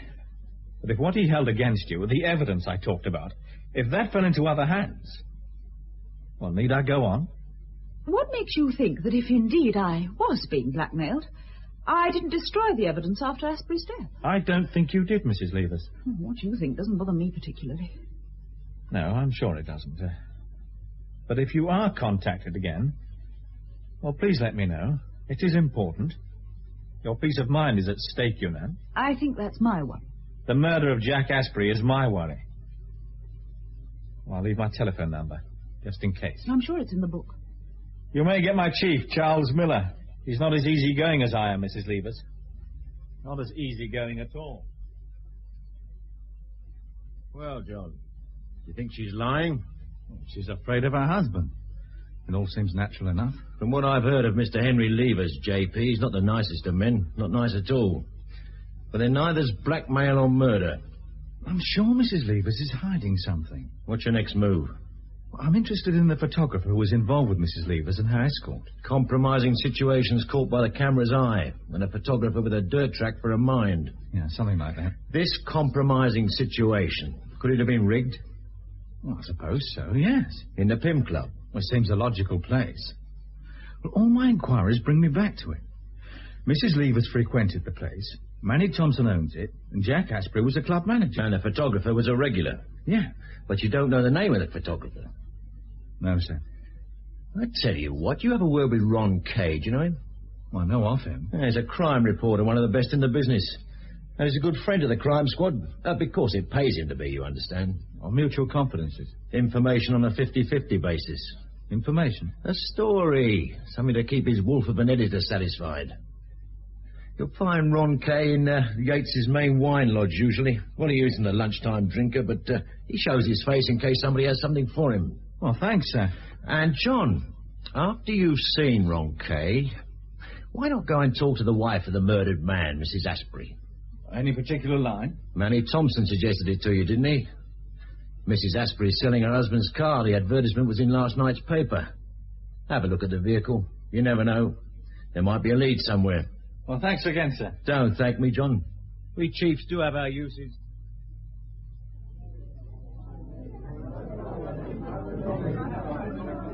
I know your chief, Charles Miller. Yes, we've helped each other in the past. Look, we can't talk here. Let's go and find a quiet corner. You are joking, of course.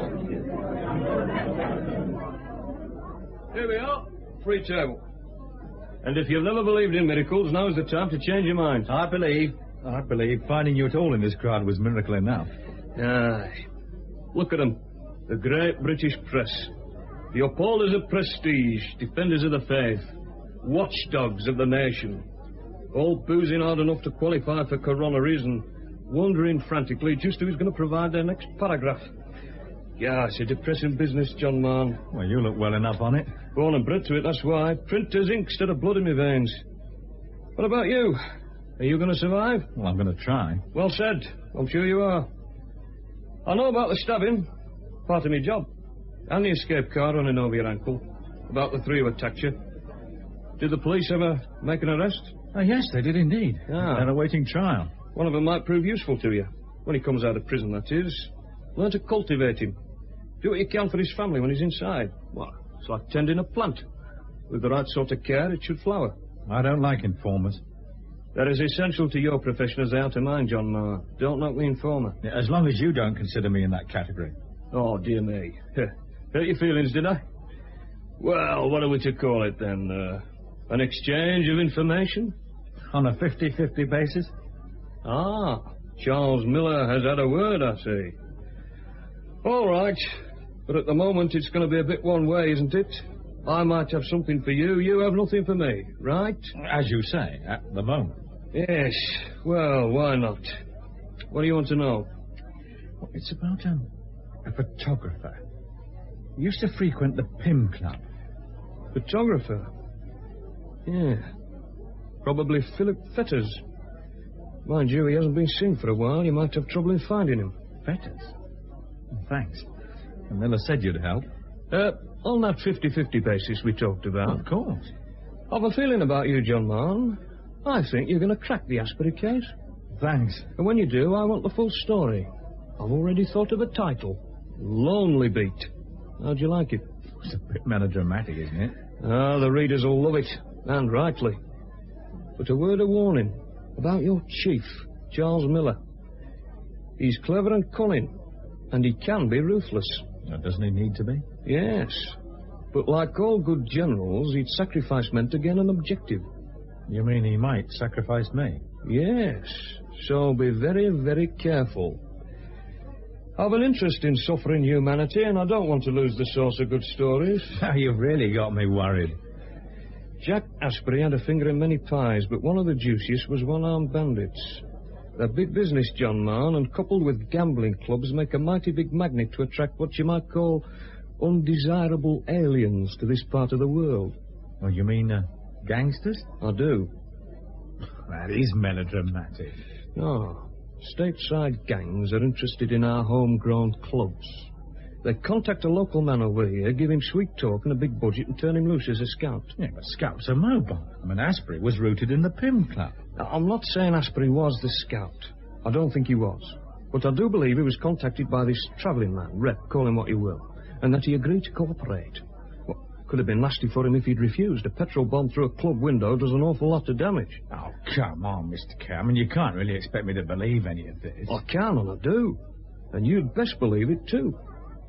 I think Asprey was the victim of a gang killing. I don't know what his particular offence was, but I'd lay odds at 10 to 1 that he'd angered his stateside bosses, enough for them to pass the word to a hired executioner. Yeah, but this isn't Chicago. Oh, no. This is dear old England. It's also the age of violence, the age of quick profit, duck and run. The stakes are the highest ever, and the players in the game know that it's all or nothing. Don't dismiss gang killings. I could quote to you 3 recent cases that would make your hair stand on end.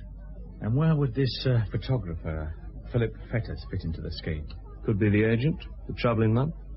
The idea of Asprey blackmailing club customers doesn't wash with you, then? Well, if it was Asprey's sideline, maybe. Fetters, a photographer. Yes, he could have been asked to help. Maybe he did. If you don't find him, you'll know he double-crossed his stateside holders, too. Well, you think he might have been removed? You're looking doubtful. You're too transparent for a copper old son. But even if you do find what I said too difficult to swallow, accept my advice, keep your eyes and ears open. If you hear a footstep behind you, turn it and ask questions afterwards. And clobber an innocent citizen. If this gang thought you were getting close to them, they'd do something about it. I mean it. This game is for big boys, John Marn. Dirty, dangerous. So watch out. Yes, I will. Thanks for the warning. Any time. Now it's your turn. What are your immediate plans? Not for publication, just to satisfy my curiosity. Well, Miller said something about Mrs. Asprey wanting to sell her husband's car. Oh, and you're in the market. Oh, best of British luck to you. Asprey had a Mercedes. The police force must have had a pay rise.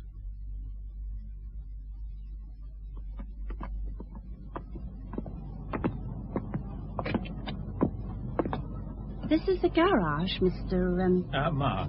If you wouldn't mind lifting the door. Oh, of course.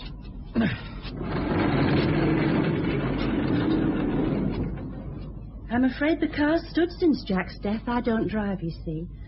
Always meant to learn, but never found the time. I thought your husband owned a Mercedes. Oh, yes, he did, but that's at the local garage.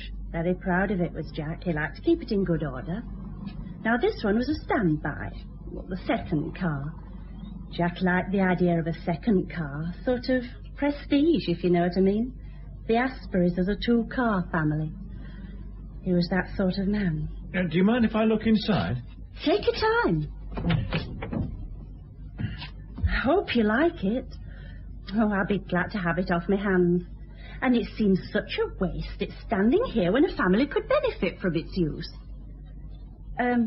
You'll be a family man, Mr. Marn? No. This road map, Mrs. Asprey, of the Lake District. Your husband's? I suppose so. Was he a fisherman? Oh, not Jack. He wouldn't have known one end of a rod from the other. I see. Do you fish, Mr. Marn? Well, yes, on occasion. Most times in troubled waters, Mrs. Asprey. I'm a policeman, you see. A policeman? Yes, sir. I'm investigating the death of your husband. Then the car... I'm sorry, I'm not in the market, love. Well, don't expect me to tell you anything new. I gave all my ideas to those detectives who came round to see me the day after Jack died. Oh, I told them a thing or two. Well, I was upset, of course. Not only with the news about Jack, I thought it might have something to do with the photographs. The photographs? Jack had a parcel of them and he left it on the sideboard. I thought it was for me and I started opening it. And then he came in. He hit me, Mr. Mann. The first time in our married life, and he hit me. I didn't know they were so important. He said I'd no business to go around opening his parcels. Well, I told him it was an accident. But he didn't seem to believe me. There, now, don't upset yourself, Mrs. Asprey. Now, try my handkerchief. Thank you. I remembered the parcel when they told me. About his, death? Yes. These photographs, I'd like to see them. Oh, that's just it. So would others. But I don't have them now. I told that woman only yesterday. I don't have them, I said. She offered me money. She said I could have as much as I liked if I handed them over. Wouldn't know her name. No. Is it important? It could be. Was she well-dressed, about 35 or 6, attractive face, slanted brown eyes, say, with your height, and a little, Shapelier? You don't have to be polite, Mr. Mann. I know I look like a sack of potatoes on occasions. Yes, that could be her. You've got a good eye. Mrs. Levers. Sorry. Well, oh, it doesn't matter. Now, look, about these photographs, did you see them? Enough to notice that they were photographs, but not to identify any one of them. They were rolled up. Jack had made a sort of, cylinder of them. Cylinder? Yes. I see. You won't want to look at the car now, will you? Oh, yes, yeah, just in case.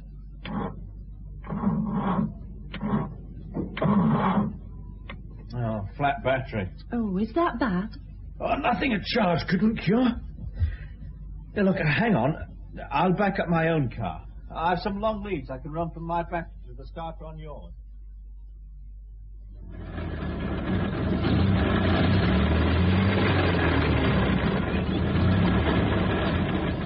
It sounds all right. Is there enough petrol? If someone comes to look at it, I don't want the engine dying on them. I'll run the car down to the local garage. Have them put a gallon in the tank. Oh, I don't want to put you to any trouble. There's no trouble. After all, it's the least I can do.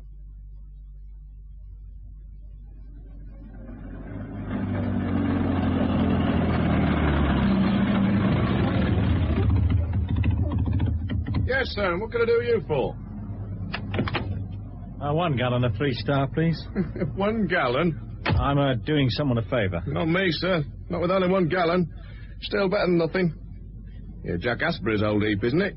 Well, how do you know I haven't bought this car? Nah, not you. You look as though you have more sense. Oh, thanks. Anyone buys this buys a load of trouble. Jack used to bring it down here for servicing, and I'd tell him to get rid. Bought himself a Merc in the end, but he kept tight hold of this monster. I worked only about 6 months back. Had a go at the engine. Needed a miracle to put it right. What did Asprey want doing to the engine? Tuning? You're joking, I hope. That engine could be tuned with a 16-pound hammer. Now, as a car, that heap qualifies for the old age pension. Should be retired, put out to grass. Yeah, one thing about the last job I did for Jack. He wouldn't let me do it down here where I've ready access to all the necessary tools. Now, he wanted the job doing in his own garage. Well, I didn't like it. But he paid promptly, and that's rare enough, believe me. He always paid cash? Oh, yeah, always. And on the nail. So why wouldn't I do a good customer a favour? Mind you, as a job of work, it was far from being satisfactory. He wouldn't let me finish the reassembly of the engine. Oh? Why not? Said he wanted to have a go himself.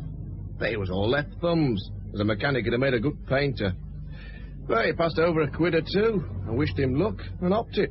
How far had you progressed with the engine? Not far. I tightened down the cylinder head, but the manifold and water pipes were off. Look, I'm no mechanic. Would you like to show me? Yeah, why not? Yeah, we'll just have the bonnet up. Yeah, so, you see, this is the manifold, and that was off, and these pipes... Aye. What is it? Someone's been mucking about inside here, mate. Here, I don't leave nuts undone. Look at this. So someone's been working on it? Yeah, mauling it more like. The ham-handed twit. Asprey? No, even he had more sense.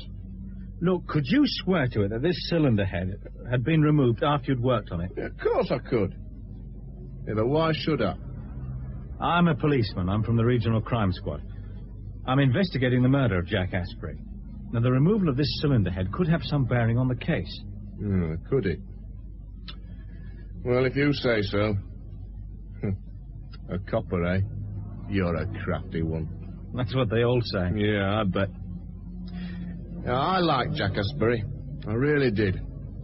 Look, if I can help... Good. Look, may I use your telephone? If you put a tanner in the box, of course you can.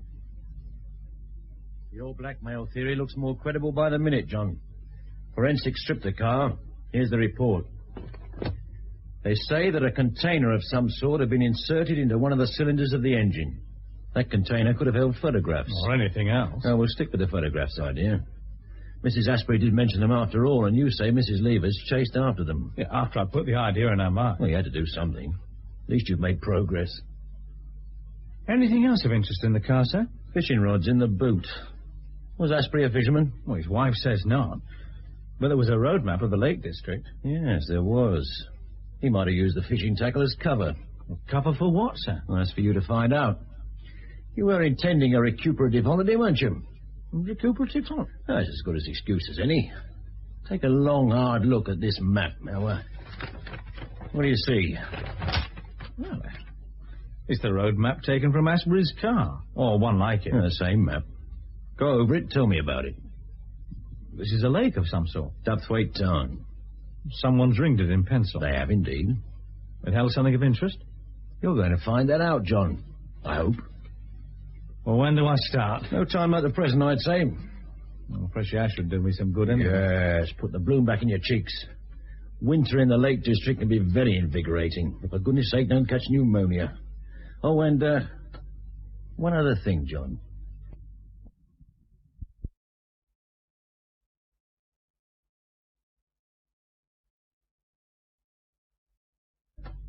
One other thing, John. We tried to trace a photographer, Philip Fetters. We found her address. The boys paid it a visit without success, I'm afraid. No one's been there in a long while. Huge pile of mail on the map. Well, he could have skipped it, or else he's... Yeah? Well, I don't know. Something the reporter on K said. Well, he had the idea that if Fetters had gone missing, well, it could be because he'd tried to double-cross, well, a person or an organisation. So Kay said that much, did he? Well, he had a theory about Asprey's murder. Let me guess. A gang killing. Yes, sir. Well, he could be right, of course. We know the temptation our gambling clubs offer to unscrupulous men who want to buy in or to offer protection of a sort. Just in case the theory holds water, John, take care. I will, sir. I'm known for it. Oh, Kay did say something else. No, about what? About you, sir. I hope it was complimentary. It all depends on how you look at it. He said you were a good general. A good general. Now, I wonder what he meant by that.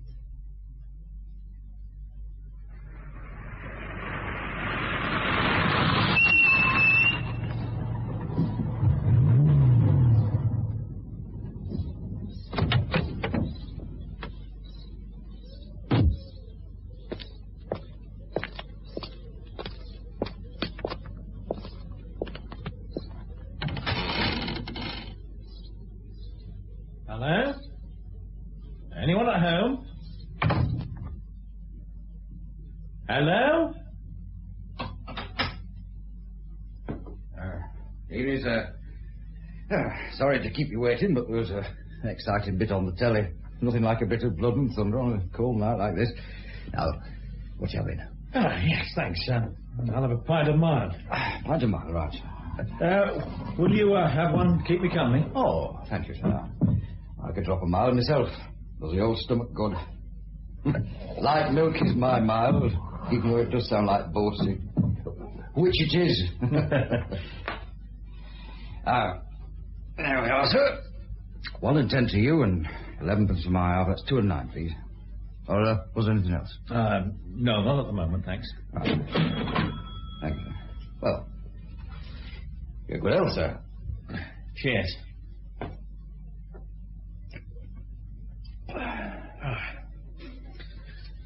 Oh, beautiful. Thank you, sir. Next pint's on me. Have you come far? Manchester. Oh, far enough on a night like this. All this rain. Gets a lot of water up here because of the hills. Still, if we didn't get water, we wouldn't have lakes, and the lakes is things that keep people like me in business.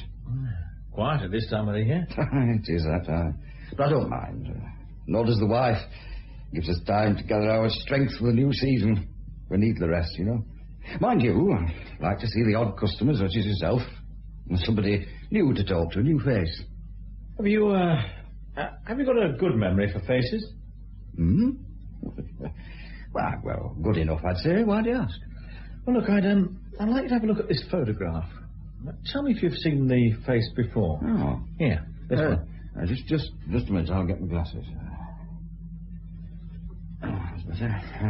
No. Good Lord, what happened to it? An accident. That's a morgue photograph. Oh, that gives me the creeps. Well, look, I'd be interested to know if that man stayed locally about, say, 6 months ago. Well, maybe more. 6 months? You're asking a lot. Police? Regional Crime Squad. Oh, big stuff, eh? Oh, well, you've got a kind face, and I've enjoyed the chat. I'd like to help you. Let's see, this face. It is familiar, you know. It is. Just give me a minute to have a think. 6 months ago, you said? Yes. Would he be one of a party? Well, he might have been. Well, I don't know for sure. That's right. One of a party. I remember now. Said they were up here for the fishing. But have you ever seen anybody fish in the best bib and tucker? I bet you haven't. And they didn't do any, as I remember it. Oh, that's right. I know this face. But he didn't stay in the pub. Did he stay locally? He did. Yes, he did. With the others, they all stayed at the Barrowby place, close to the town. It's nice and quiet, an old hill farm, but you see, old man Barrowby, who owns the place, is an invalid. He sold the farmland and opened up the house to visitors. He has a daughter, Anne, who helps when she can. She's a school teacher. And the name of this farm? Farset Farm. Oh, well, thank you very much indeed. And now, look, just one more question before we get round to drinking. How many men were in this party? 4, perhaps 5. I couldn't say exactly. 4 or 5? Good. Well, thanks very much for your help. You'll be going down to see the Barrowbys, eh? Yes, I will. Well, there was some talk when that party was staying. It weren't much more than gossip, really. Well, I'm interested in anything, fact or fancy. Well, some of the locals said there'd been trouble. And I'd like to know just what that trouble was, Miss Barrowby. Oh, I suppose we were a bit stupid. We advertised for visitors in all innocence, without really knowing what the job entailed. We thought we could cater for families, young people with children. And these men were not what you had in mind? Hardly. They liked to drink, you see. After the Red Lion closed at night, they'd bring bottles back to the house and drink until the small hours. Oh, they made a lot of noise and mess. You didn't like them? No, I didn't. There was something strange about them. Strange? Yes, something sinister. Oh, I know it sounds silly, but... Well, I'm used to dealing with children, Mr. Mann. And these men were... Well, they frightened me. How? It was just their manner. Children can be frightening on occasion, but at the back of your mind you always know that you can deal with them. It was different with that group of men. There was an underlying violence. They were menacing. I was frightened to do or say anything, really. Yes, I know how you felt. That's reassuring. Yes, well, now, why do you think they came here? This out-of-the-way place, do you mean? Yes. They wanted to meet somewhere without being interrupted. A sort of business conference. although I hate to think what sort of business. You didn't hear any of it, I suppose. Oh, impossible not to in a place as small as this one. I heard enough not to like it. They talk very loudly. Presumably you didn't object. Just the once. I asked them to make less noise. It didn't make any difference to their behaviour. I was very relieved to see them go. If they were a fair sample of visitors, we'd rather do without, thank you very much. Well, I wouldn't call them average holiday makers. No. They did say they were here for the fishing, but only one of them put a line into water, without much success, I might add. Now, which one would that be? The photographer, I think. Photographer? Fetters? Yes, that's it, Fetters. Philip Fetters. Oh. So he was one of them, was he? Yes. The others didn't seem to like him very much, and he didn't stay as long as them. Didn't he? Now, that is interesting. Is it? Why? Well, Miss Barnaby, we've been trying to trace him, so far without success. Oh, I see. Well, still, that isn't my worry. Well, not at the moment, anyway. Now, what I'd like from you are the names and addresses of the men who stayed here. I'll get the register.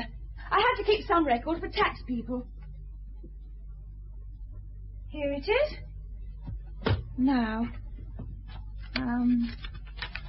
yes, here they are. They booked for a week, but only stayed 4 days. Except for Fetters, he was here for only 2 days. Now, their names, their addresses, and whatever description you can give me of them, Miss Barnaby. You'd better call me Anne. Oh. Well, I'm John. Honest, John? Not according to my chief. You've an honest face, not like this lot. Now, we're going back some time, but I'll do my best to help. They all seem to defer to a man called Roland Jones. He was in his 60s, I should think. A self-made businessman type with a paunch and a bald head. Very assured, very smooth, and very sinister. And his address? Let me see. The Cottage, Hall Lane, Bredbury. Bredbury? That is a coincidence. In what way? Oh, it's just that Mrs. Liebers lives in Bredbury. Oh, sorry, please go on. Frank Rainton of Parlingway Flats, Bredbury again. And his description? Oh, dark, 40-ish. And he had a small scar on his cheek. Oh, good. That scar should help with identification. You think he's a criminal? Well, I think they're all criminals, Anne. Well, what their crime is something I've got to find out.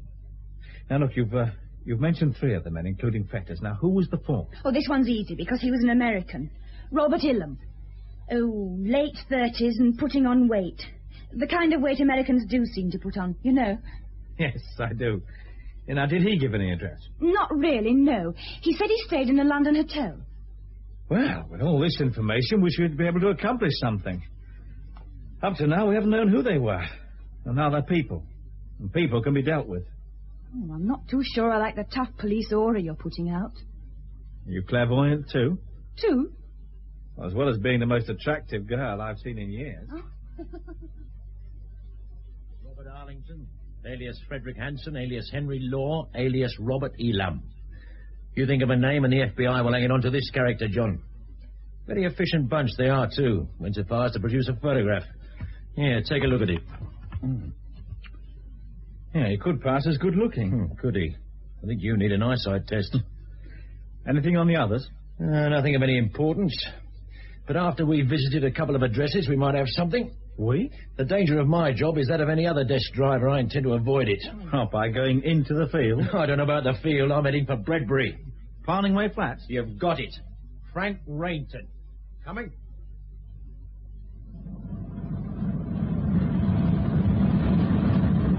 All right, driver. Pull in before the junction. We'll walk the rest of the way. Right, John. Out we get.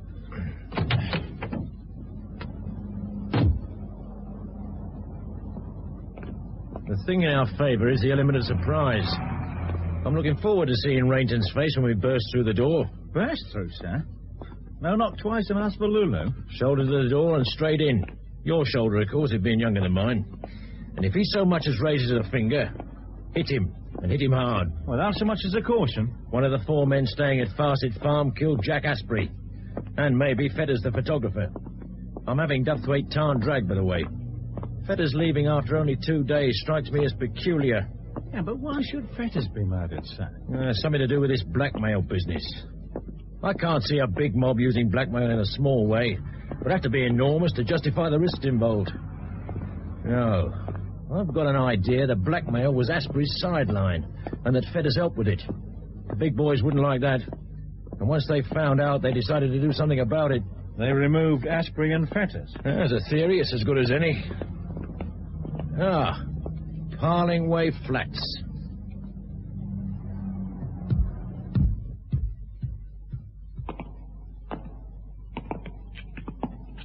There should be an indicator board somewhere. Over here, sir. The damn fool's used his own name.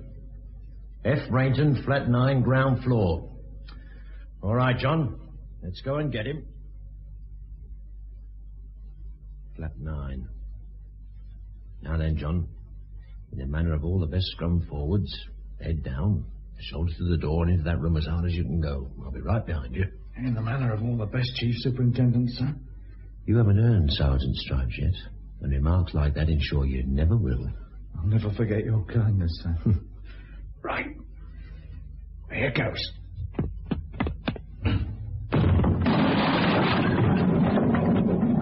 Come on, sir. I'm with you. Hey! And what the hell do you think you're doing? Frank Rainton. Look, I'm Rainton, but I don't give you any right to come My in. name is Miller, Chief Superintendent, Regional Crime Squad. I've reason to believe that you can assist us with our inquiry. Look out, sir! What's his gun? I haven't done nothing. I can't help you. Why the hell can't you leave a man alone? Well, we will, if you prove your innocence. Let me see that gun, John. It's a 38, sir. I wonder if he's got a license. Oh, no, look here. Now, look, we can charge you with being in possession of a firearm without a license, Rainton. Oh, I've got the gun as a protection against burglars and against Burks like you who break down my front door. This 38's the only gun you have? Well, of course, it's the only one. Not a walking arsenal. I think you might have a 9mm Luger. A Luger? What would I want with a cannon like that? To remove people like Jack Asprey, the former manager of the Pim Club? Oh, no, look here, copper. I mean, that killing had nothing to do with me. Prove it. Well, how can I? I mean, it's so far back in time, I can't remember what I was doing. What if I told you we'd found that Luger among your belongings? Hey? Oh, no, it's a plant. Look, I don't have no Luger. I didn't kill Asprey. But you might know who killed him, Rainton. And if you know, we're going to find out.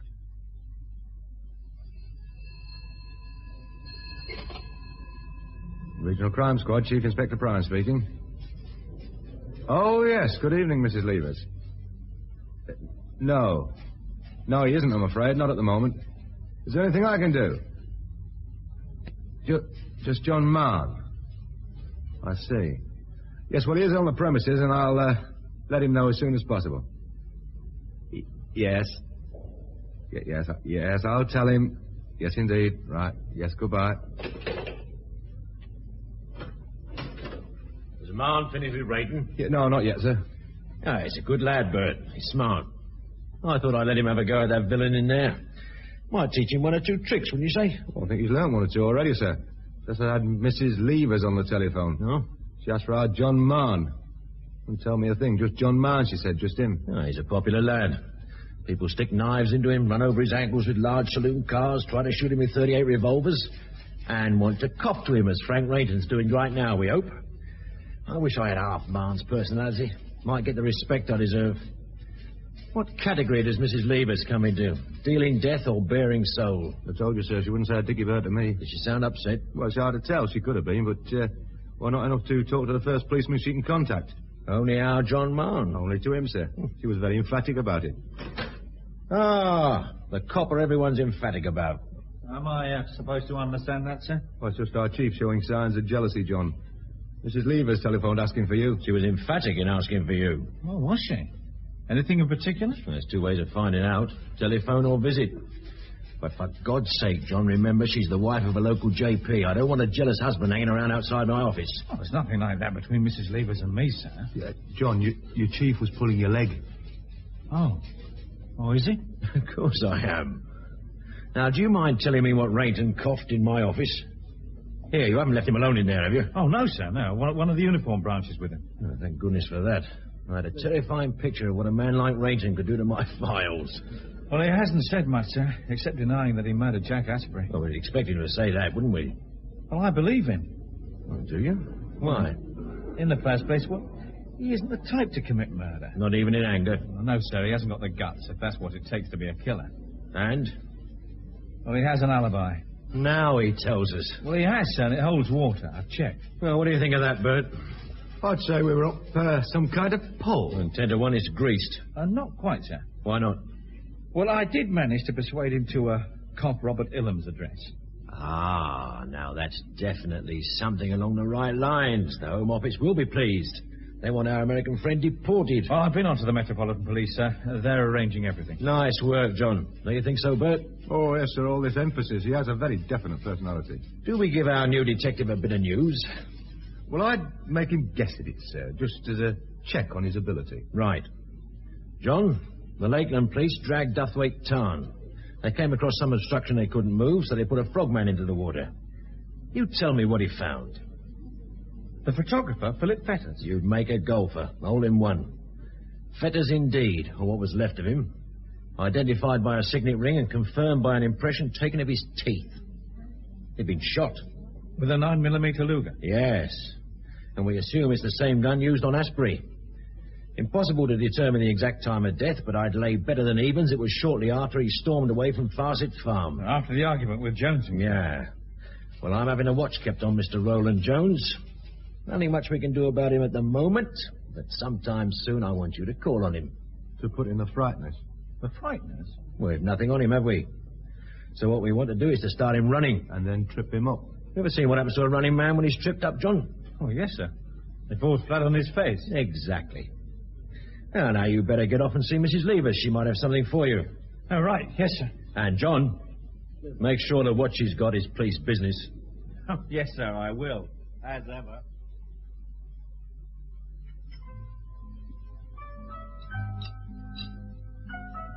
A Beatles fan, Mrs. Leavers? Not the group as such. I like the numbers played by someone else. Tea or coffee? I've prepared both. Oh, for me? Oh, I'm surprised. I thought we were, well, to put it mildly, not the best of friends. I wouldn't say we were the best of friends, even now, Constable. And I did ask, tea or coffee? Oh, coffee, thank you. You remember the last time we met? Oh, very well. We talked about blackmail, of which you denied all knowledge. Yes. You don't smoke, do you? Oh, no, thank you. Perhaps I've been foolish.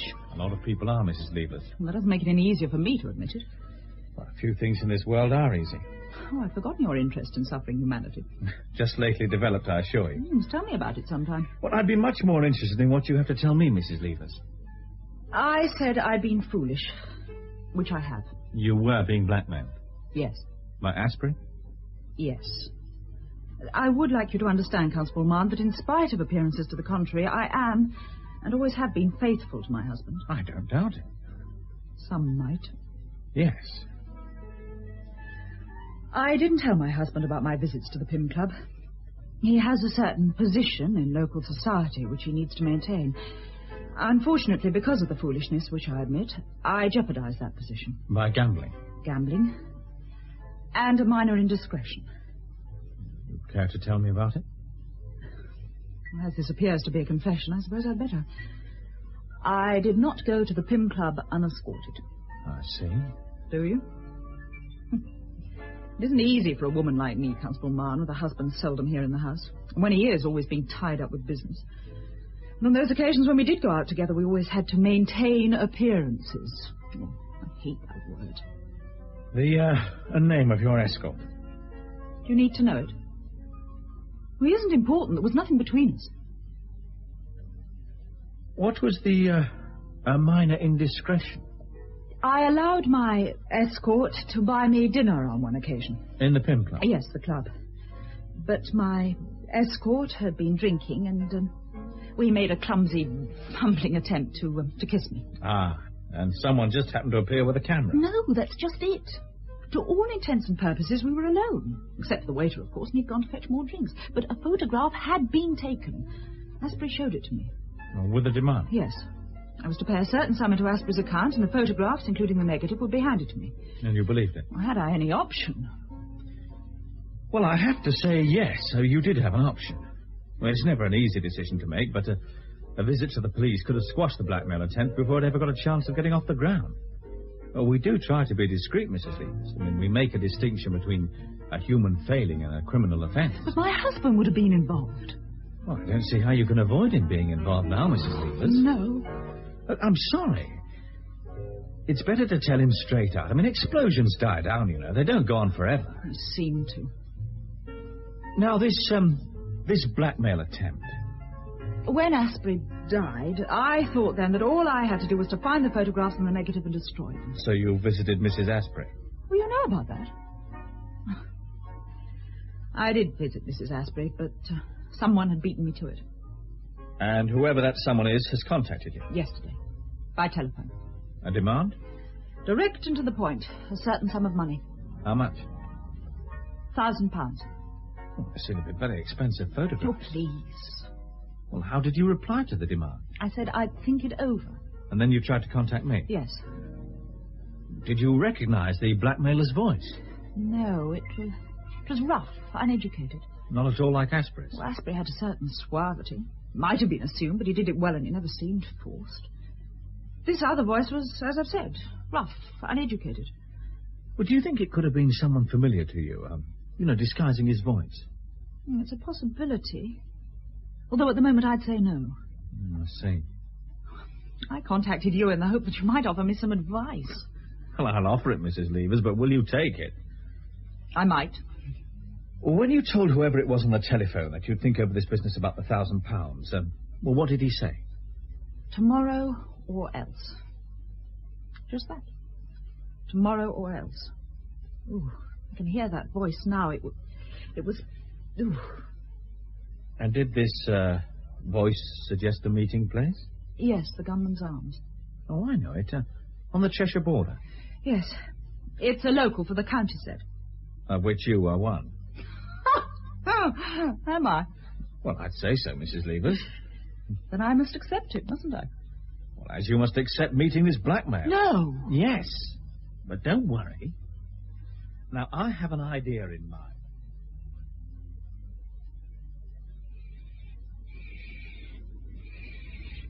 I've never liked owls. One of them put the fear of God into me when I was a young copper. I was passing a cemetery at the time. I heard something. It sounded like heavy breathing. I was keen, eager for a bit of action. I thought maybe a vagrant kipping out, so I crept into this cemetery. A creepy place full of twisted yew trees. You ever noticed a yew tree at night, John? The shadows they cast? They look like men. Giants. Anyway, there's me in the cemetery and beginning to wonder why I bothered anyway. And then this damned owl started up. It sounded like a soul in torment. What did you do, sir? I got out of it fast as I could. To hell with the vagrant, I thought. If he wants to sleep in a cemetery, he's welcome. What time is it? Oh, sir. Just about 10:30, sir. No sign of our blackmailer. Well, give him time. About 3 years if we're lucky. He'll have to hurry. The pub will be closing in 10 minutes. I wonder how Mrs. Leavers is feeling. A damn sight worse than you or me, I shouldn't wonder. It can't be easy for us sitting there in a lighted window, knowing that beside ourselves someone else might be watching and waiting. Oh, she's a cool customer, sir. I had noticed. And an attractive one. I noticed that too. And that she's married. Yes, sir. Talking about marriage... And where are we? Well, we are now. Why haven't you ever taken the bridal path, John? Let's say you were eligible enough. Can I use that as a testimonial, sir? Seriously, I'm interested. Well, I was engaged once. Thank God for small mercies. It shows you're human, at least. What happened? Did you break it off? Well, I suppose you could say that, sir. She was killed. Well. Oh, you weren't to know. No. We met in France. She wanted to get married in England. I wanted a last bit of excitement, I suppose you'd call it. Well, I travelled with an old friend as co-driver in his car. She flew back. The plane crashed. There were no survivors. Sorry, John. Oh, some time ago. I'm over it. Yeah, sure. I'm pleased, sir. Makes it a bit easier somehow. Yeah.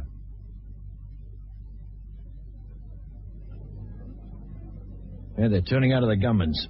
A bit sharp off the mark, aren't they? Well, with two of my detectives posing as waiters, if you were that publican, would you want to risk your license? There's Mrs. Levers. Where? Oh, yes. Damn the woman. She's coming straight towards us. No, she's veering off. Hey, someone's called to her. From that Jaguar in the corner. I'll get out. We want that man, John. Now, don't worry, sir. I'll get him.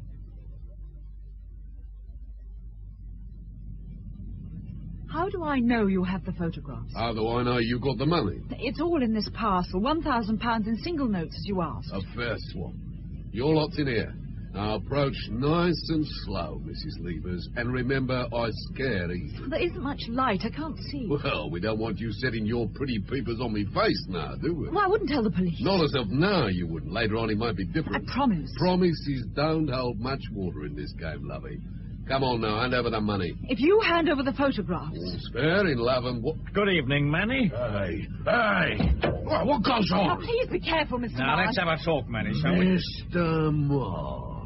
So it's you, is it, copper? I told you once before, I got arms on me like a gorilla boy. I eat blokes like you for breakfast. You try it, Manny. With pleasure. Now! You didn't like that, did you, copper? Off that! Have you ever had the boot put in, Mr. Marr? I'll get you, Manny. Not tonight, Josephine! Stop that man! Hold it there, Manny. Get lost, copper. Did he hurt you? Oh, yes, you might say that he did, Mrs. Levers. Now, let me help you. I'll be all right. I'm sure now.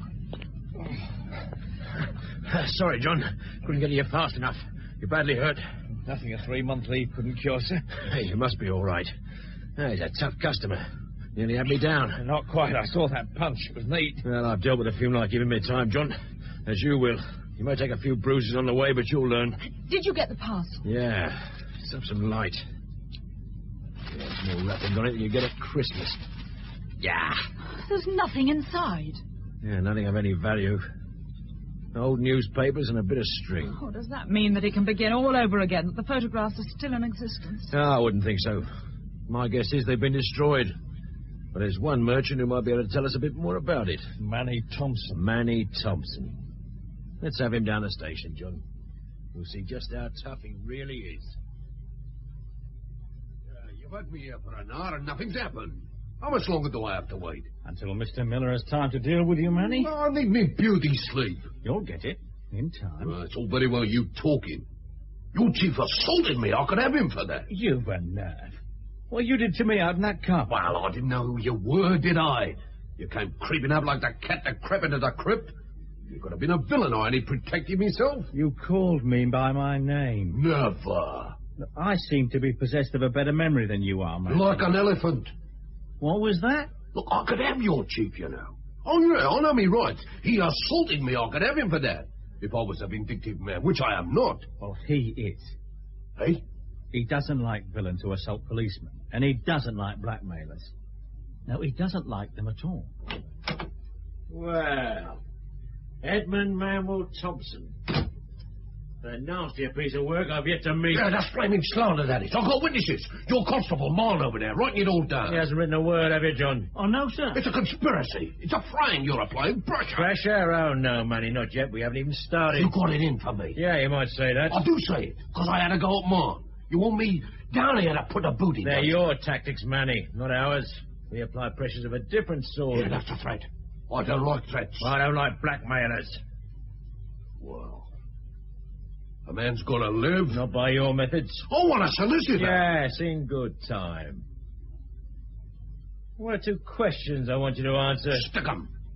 And answer them you will. Put 'em where the monkey sticks his nuts. Manny, I don't mind if we have to sit here all night until you make up your mind to answer my questions. I've the patience of Job, haven't I, John? Oh, yes, sir. Yeah, the patience of Job. So you think about it, Manny. You take your time. I don't need time to think. I've thought. I'll answer nothing. I think you will. Never. There's the murder of Jack Asprey still open on our books. Oh, I didn't do no murder and you know it. Asprey died with a bank balance of £15,000. 15,000.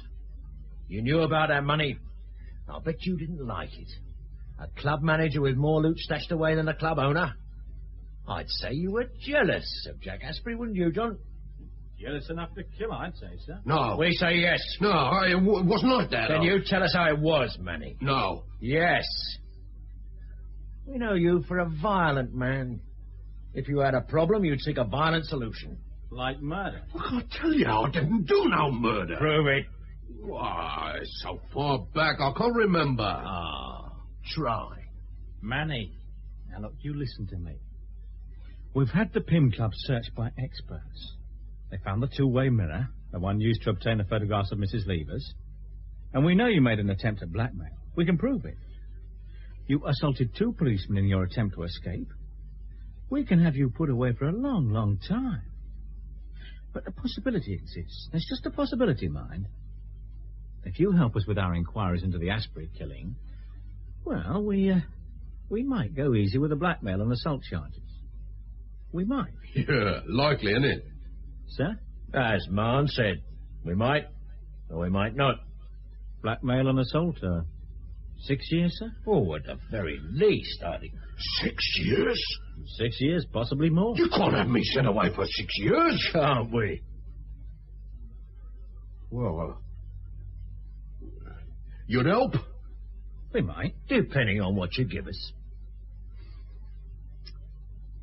Yo. All right, what do you want to know? Any luck? He's got the lot, sir. Names, addresses, the lot. As soon as I saw him, I knew he'd crack. Have a look about them. Yeah, especially Manny. Too many years in the ring. Yeah, I think so, sir. Hey, who killed Asprey? A specialist, hired by an organisation. And Manny knew him by nickname, Toady. He comes from Newcastle. And for the benefit of his experience, he gets £3,000 a job. And Fetters, a photographer? Toady again. This organisation? American-owned. Exactly as Ron Kay said. Robert Ilham was their link man. Now, he made the contacts in the gambling clubs and were the owners of the one-armed bandits. It's a mighty big cake, sir. The organisation acquired portions of it. By acts of terrorism? Well, in some cases. Often they used money. They bought in. Where did Asprey fit in? Well, he and Fetters were local members of the organisation. Members who got too big for their boots? Well, in a way. They didn't like the size of their cut, so they decided to boost their earnings with a sideline. Blackmail? Yeah. Well, the organisation found out, realised that if we investigated the blackmail, we might uncover their activities and destroy their business. So they brought in the killer Toady. A violent solution. Well, he removed the cause of the trouble. And destroyed the photograph of Mrs. Levers. Oh, yes, sir, yes. All the evidence of blackmail was removed. And, why did Asprey, Fetters and Co. visit the Lake District? It was a meeting called by the organisation. The one subject on the agenda was the blackmailing business. Was it a trial? Well, of sorts. Oh. Hey, Fetters appears to have made a run for it. Why didn't Asprey? Well, I think he pointed the finger at Fetters as the man responsible. Once Fetters was out of the way, Asprey thought he was in the clear. Oh, but the organisation knew better. Yeah, they did indeed. Asprey's fate had already been decided. Judgment was passed and the sentence was eventually carried out. They took their time. Well, why should they hurry? When they waited to see if Fetters would be missed. They're a cool bunch. Well, they're professionals and businessmen. They protect their interests. There has to be a local big chief. Oh, yes, sir. Yes, there is. Roland Jones?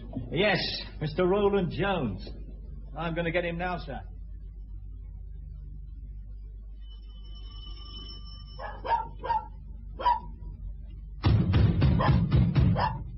All right.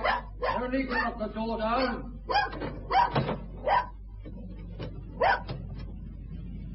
Mr. Roland Jones?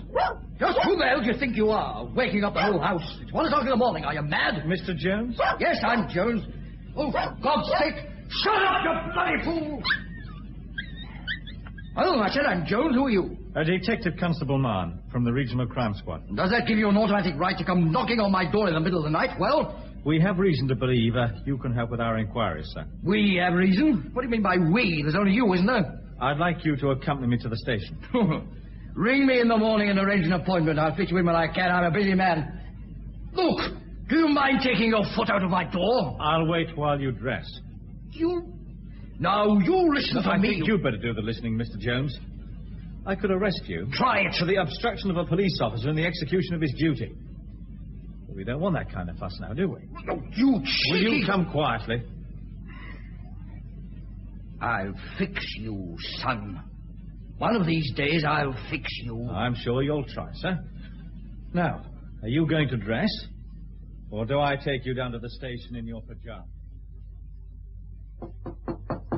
Come in. You wanted to see me, sir? Oh, yes, I did, John. Pull up a chair. Oh, thank you, sir. Oh, I expect you're wondering what this is all about. Yes, sir. Well, I've a letter of commendation from the Chief Constable of the county. Oh, congratulations, sir. It's not for me. Oh. Relax, John. This isn't an execution. No, sir. A cup of coffee help? Thanks, no. I've already had one with Chief Inspector Bryan. Oh, I see. It wasn't Blue Mountain. Instant. Yes, sir. Then the Lord help your stomach. I don't know where my admin officer acquires his jars of instant coffee, but I do have my suspicions. A local tip, sir? Yeah, I always did say you'd make a detective. My vocation. Don't bring that word into a reasonable conversation. Well, you've done a good job of work, John, and I add my congratulations to those of the Chief Constable. You proved my theory about the one man concentrating on the one job, and anyone who proves a theory of mine has my undying gratitude. Thank you, sir. You're one of the new breed of policemen, do you know that? One of those Ron Kay calls the men of the lonely beat. Well, he has a flair for the melodramatic. Yes, but it sells newspapers. Is that all that counts, sir? Yeah, of course not. It's a system, John. It exists. We go along with it, but we're subversives at heart. As we are with police practice. We want results, John. We want them quickly. Tomorrow's too late. You know, the day will come when we can order all the old-fashioned systems, blow them sky-high. I'm building the bomb, you provide the fuse. That makes us anarchists. No. It makes us efficient hunters. And in our job, efficiency is the main requirement. Yes, sir. Yeah. John, I want to ask you a question. Yes? Well, now this case is over, how do you feel? Well, a certain professional pride. Well, apart from that, a feeling of anticlimax. I feel flat. Yeah. Can you explain that? Well, I could try. All right, we know who killed Ashbury. We'll catch him, have him convicted, and have him sentenced. But I'm enough of a realist to know that once in prison, some will arrange for pressures to be applied. Our killer will change his statement, assuming that he does make a statement. Oh, he will, to protect himself. Well, he'll indict Jones, Rainton, and the American Ilham. Well, that's at the trial. And once in prison? Well, he'll retract, deny everything. With what result? Jones and Rainton will be released, on the grounds of insufficient evidence against them. Yeah. Smart lawyer could get him out now, we both know that. And I agree with the whole of your assessment. Thank you for being honest with me. Now I'm going to be honest with you. Jones and Rainton will go free, John. But by God, we've frightened them. They won't dip their fingers into this patch again. We've proved ourselves efficient hunters. They, the villains, won't forget. I hope not, sir. So do I, John. So do I.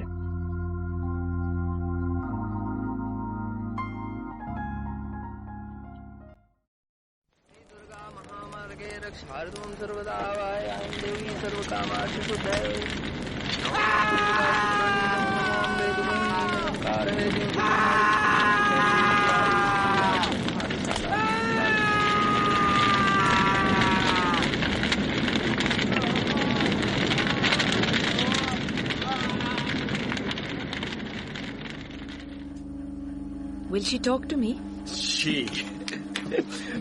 Of course it will talk to you. We will beat it up if it doesn't. Sign here. Madam, if you don't mind me saying, why is a lady from a respectable family like yourself? There are so many other cases. All murder cases. Man killing wife, wife killing man's lover, brother killing brother. And that shelf is full of dowry death cases. Shall I ask the peon to dust all these files? No. Maybe some other time. I think this particular one is of interest to me at this time. If you don't mind me saying, what is the use of talking with it? It will only tell you lies. I will bring her. No. Can I meet her in there?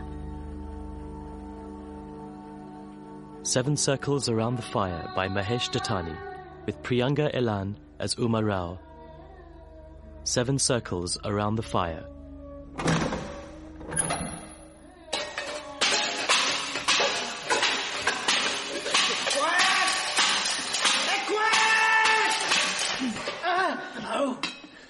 Quiet, I say. The sons of loafers. Here, do you know who this madam is? She's the daughter-in-law of the deputy commissioner and the wife of our superintendent. Oh. Now, come on. Hey, come on. Do namaskar to the madam. Namaskar. Namaste. Namaste, Didi. Madam, once again, I request you to take up some other case. Look at this man. He cut off his wife's nose. He will give you an interesting story. No, I would like to meet Anarkali. Where is she? Hey, Anarkali! Yeah, come here. No. I don't want to meet any journalist. Yeah, I will come inside and beat you up, you worthless pig. I am not in the mood. I am not a journalist. I don't care if you are the mother of all the whores in Bangalore. I said I am not in the mood. Why do you want to bring this shame on your family, madam? I beg of you, go home. Anarkali, please help me. Go away. After servicing all these sons of whores, my mouth is too tired to talk. Oh, God. Madam, I beg of you. If sir finds out I let you in here, he will have me transferred.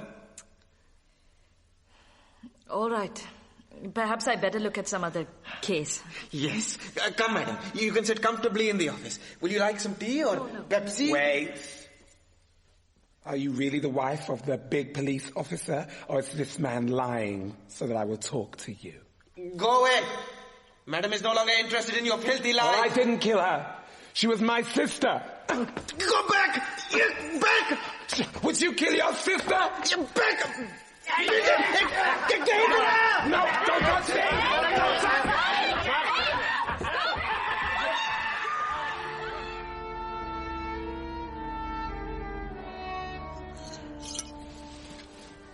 The bud of a pomegranate flower. That is just the sort of a name my Hijra would fancy.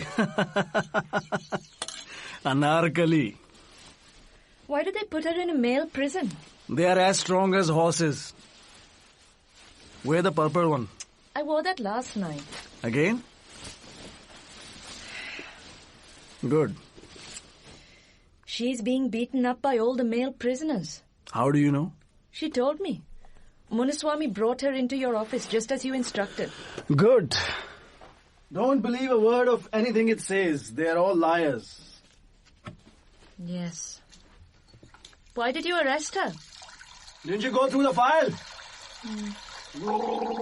Yes.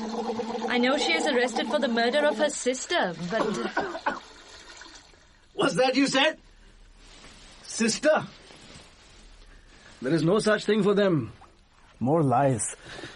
They're all just castrated, degenerate men. They fought like dogs every day, that Anarkali and... what's her name? Kamla. Look, it is one thing that I'm allowing you to go through these cases for your thesis, but don't feel any compassion for them. They'll take advantage.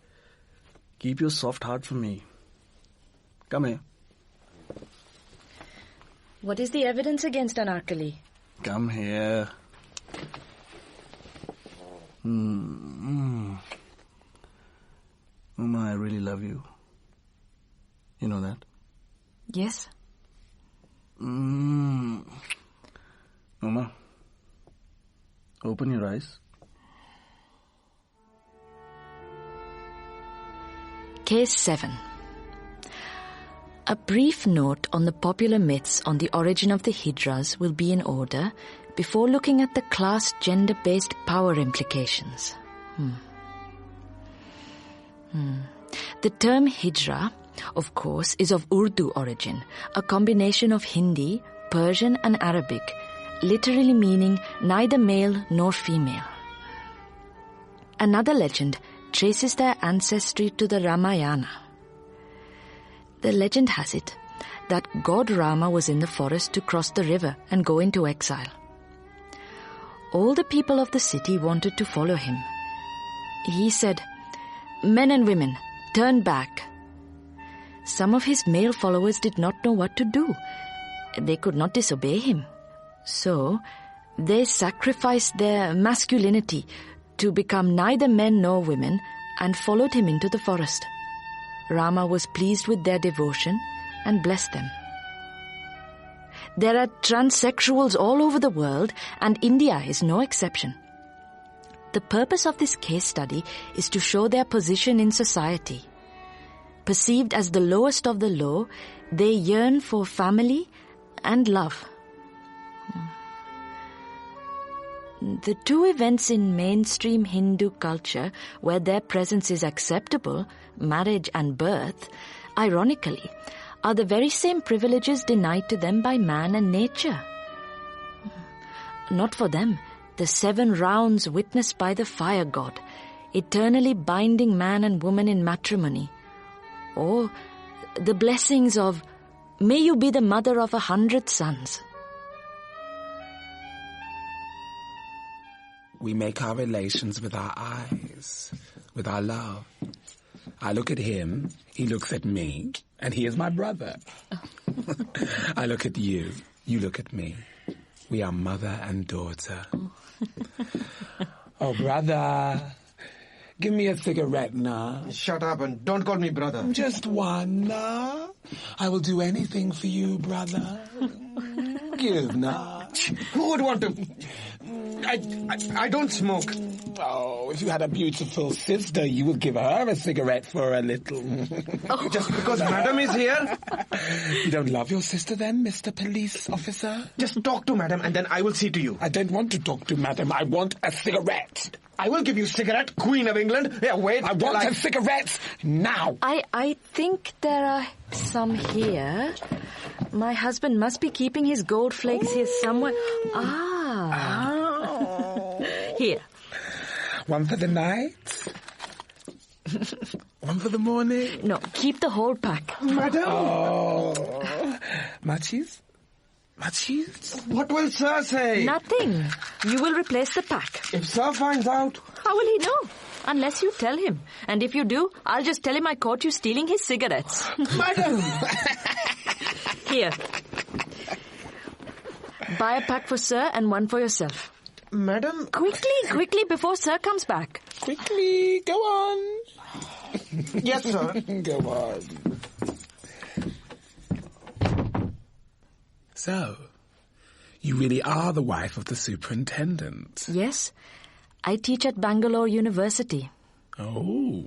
I teach sociology. Very good. I'm doing my paper on class gender-related violence. So what do you want me to do? Shall I come to sing and dance when you pass exams? Shall I clap for you? I have told you a little bit about myself. Now tell me something about you. What is there to tell? I sing with other Hijras at weddings and when a child is born. People give us money, otherwise I will put a curse on them. As if God is on our side. I did not do anything to Kamla. She was my sister. Well, why did you fight with your sister? You never fought with your sister. I don't have a sister. Not even one? I have cousins, but we didn't grow up together. Oh. Well, if you were Hijra, I would have made you my sister. Oh, thank you. But you are not a Hijra, no? Oh, no. So you will not be my sister? Of course we can be sisters. Where are you and where am I? Oh, I wish you could understand. This is just what I'm trying to do with my paper. What paper? One day you will understand. Anarkali, I would love to be your sister if you will be mine. Oh, you're only being kind. Don't hurt my heart. No, I mean it. Look at me. Oh, my sister. You are my sister, no? Yes. Get me out of here. Sister, I did not kill Kamla. You believe me, no? You don't believe me? You doubt your own sister? No, I don't. But what can I do? You are the daughter-in-law of the DCP, and you ask me what you can do to save your sister? Look, I am here to gather some information for my then thesis. Say that! Don't pretend to be my sister. I don't have any power. I will tell you who killed her. You mean you know? But don't tell your husband. Why not? Because they will kill me. But I will tell you because you are my sister. Look, I I don't think I want to get involved in the... Go away. You are worse than all those journalists. Maybe you should tell my husband. They will protect you. You are an innocent fool. Look, But you are my sister. If you do not want to help me, it is all right. No, I do. Maybe you are more unhappy than I am. Look, I want to help you, but I don't know how. If you give them money, they will release me. But I can't bail you out. Please, sister. I will die here. Help me get out, and then I will run away. No, you can't do that. You have to report to the police station. They will kill me also if I tell the truth. If I don't tell the truth, I will die in jail. My husband won't let me. And you don't have any money? No. Get it from your father. Say it's for your baby. I don't have any children. Sister, make up some excuse. Madam, sir is coming. Please, put this packet where you found it. Wait. There were 3 short of a full pack. Anarkali, here. Take these. 1, 2, and... And you stand up and stop smoking. Madam, I hope you are finished with this. No. Leave us alone for a few minutes.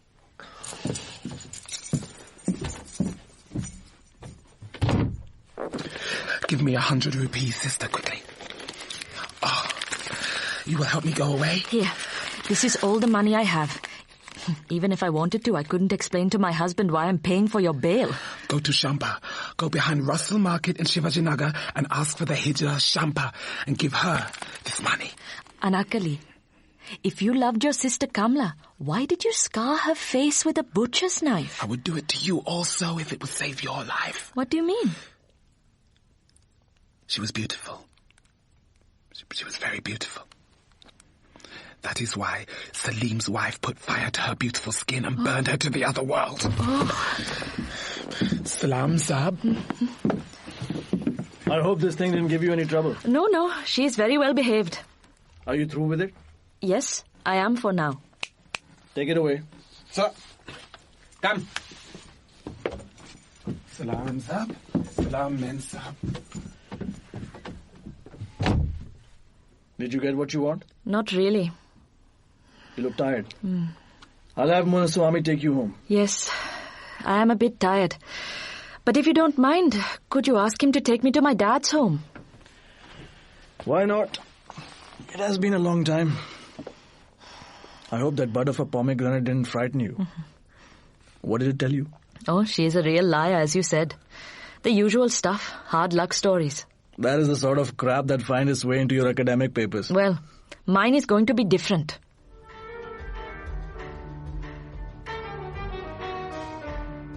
If only I could tell Suresh how wrong he is.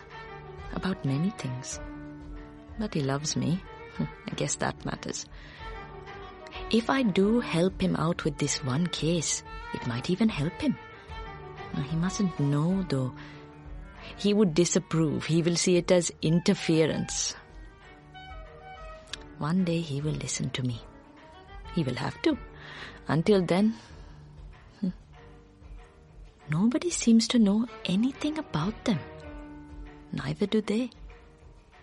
Did they come to this country with Islam? Or are they part of our glorious Hindu tradition? Why are they so obsessed with weddings and ceremonies of childbirth? How do they come to know of these weddings? Why do they just show up without being invited? Are they just extortionists? And why do they not take singing lessons? Is it true? Could it be true what my mother used to say about them? Did they really put a curse on her because they did not allow them to sing and dance at their wedding? Or was that their explanation for not being able to have children of their own? Or a reason to give to people for wanting to adopt me? Madam, close your window. At this traffic light, there are too many beggars. Oh, don't worry. I can handle them. I always carry coins. You are too kind, madam. No, I don't think so. Who found the body? What? Oh, you are still thinking of... The body was found by some passerby after 4 days. The temple priest complained about the stench. It was thrown into the pond after being burned. Didn't the Hijras report Kamla missing to the police? As if they care. After we found out the body was a man's that the body was a Hijra's, we called them. Yeah, then they came. They were more interested in the jewelry. Jewelry? So much jewelry she was wearing when she died. Even a bride will not wear so much. All that gold, all stolen, I'm sure. How will Hijras get so much gold if they only beg for a few rupees? Then is it true that they are criminals? Am I making a fool of myself? Even so, I've got to find out for myself. Who knows? Some of those people out there might be. They just might be. Things haven't changed much, have they? Look at those pavement dwellers there. They have been around as long as I can remember. Madam, there are a lot of changes. My father was also a constable. Let me tell you that I'm seeing more in today's world than my father. Really? Such as? Yeah, more crime. There's so much crime and the police cannot do anything. Why? Because they don't know who the criminals are? Everyone knows. And beggars. More and more beggars. Yeah, God knows what they all do. They're spies, all of them. How else do the thieves know where to loot and when? Yeah, madam, don't pity any of them. They're not worth it. When I was small, my mother always carried small change. When we stopped at the traffic lights, she would throw the coins as far as she could onto the pavement. I would watch while they fought with each other for the coins. The lights would change and we would drive away. When she died, I took her jars of coins. There were 4 pickle jars filled with worthless pieces. I stood on the veranda and threw them over the walls. Madam, be careful. The Hijras will come running now. There are no Hijras. Children. Just children. Yeah, same thing. Beggars only, no? Hi. Yeah. Well done, madam. Yeah, well done.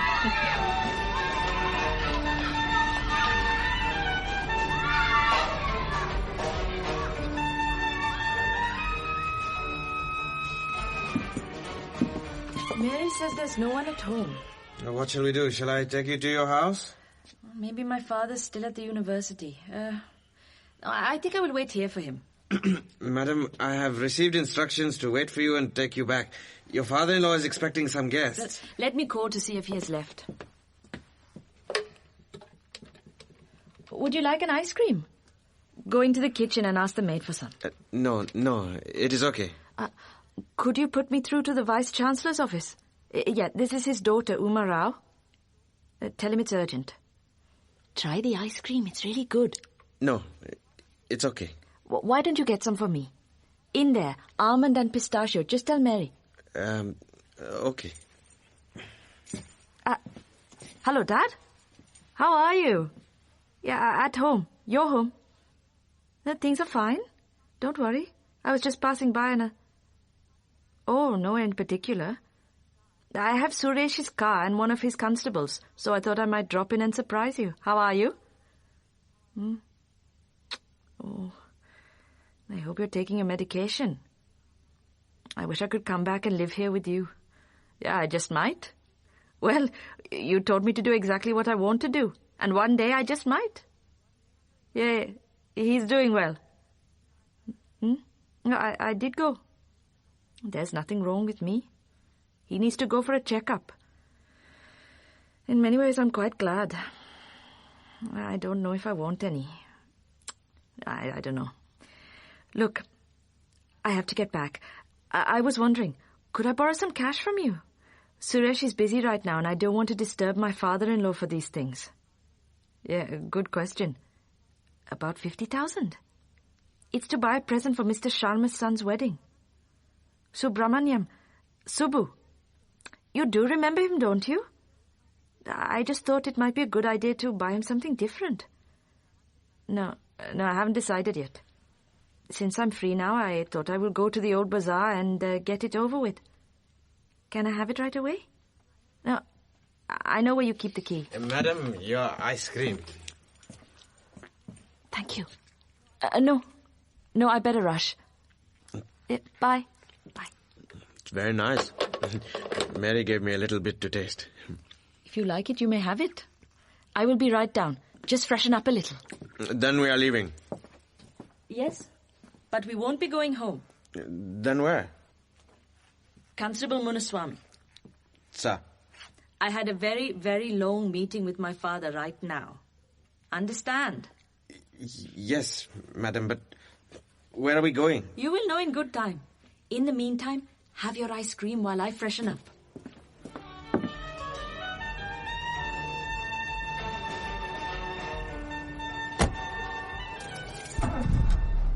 Where are we going, madam? Take me to Shivajinagar. Why? We are going to visit Anarkali's friend Champa. No. What? No, madam. But we must. Don't you want to help Anarkali? No. My duty is to protect you, madam. Then you must go where I go.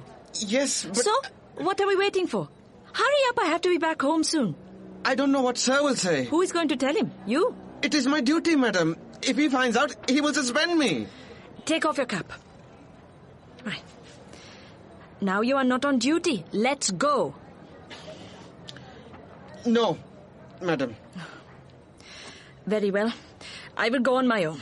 It is dangerous for you to go there. Please understand. If something happens to you, then I am responsible. Constable Munaswamy. Sir. To Shivajinagar.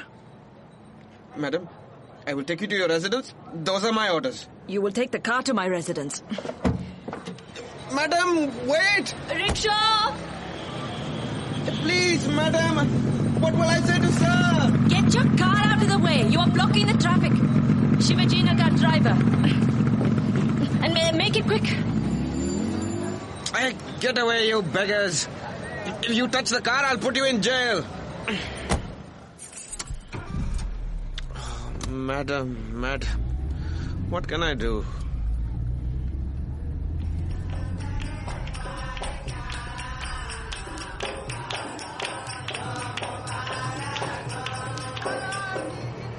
The invisible minority. Behind Russell Market. Everyone knew where to find them. Although I couldn't see any Hijras on the streets.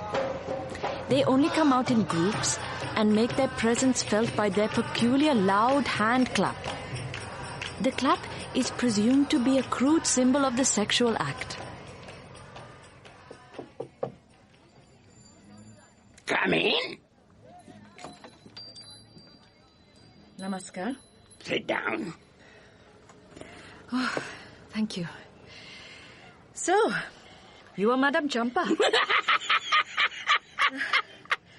I'm sorry if I've said something. Don't say sorry. I'm confused. Who are you? And why do you visit us? I want this meeting of ours to be kept a secret. So you are not a journalist? No. We did not kidnap your son.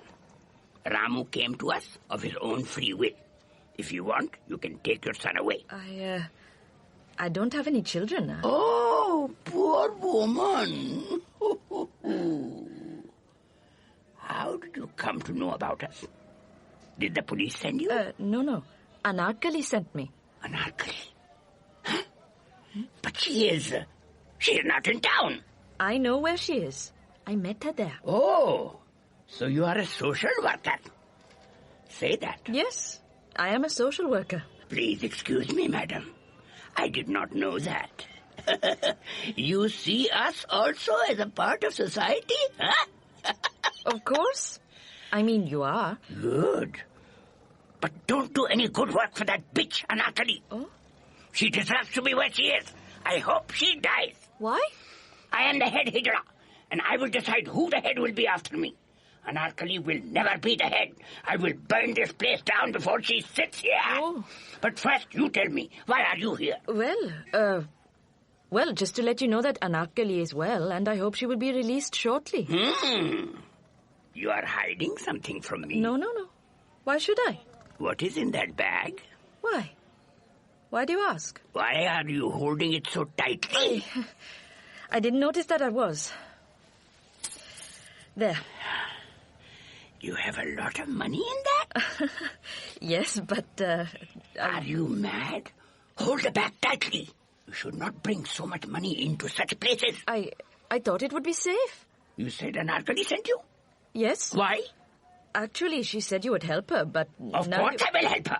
Did I say I won't help her? No, but you... No, if I had the money, I would throw it in that superintendent's face and get her back.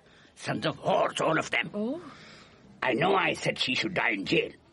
But after all, I am the head Hijra, and she is my daughter.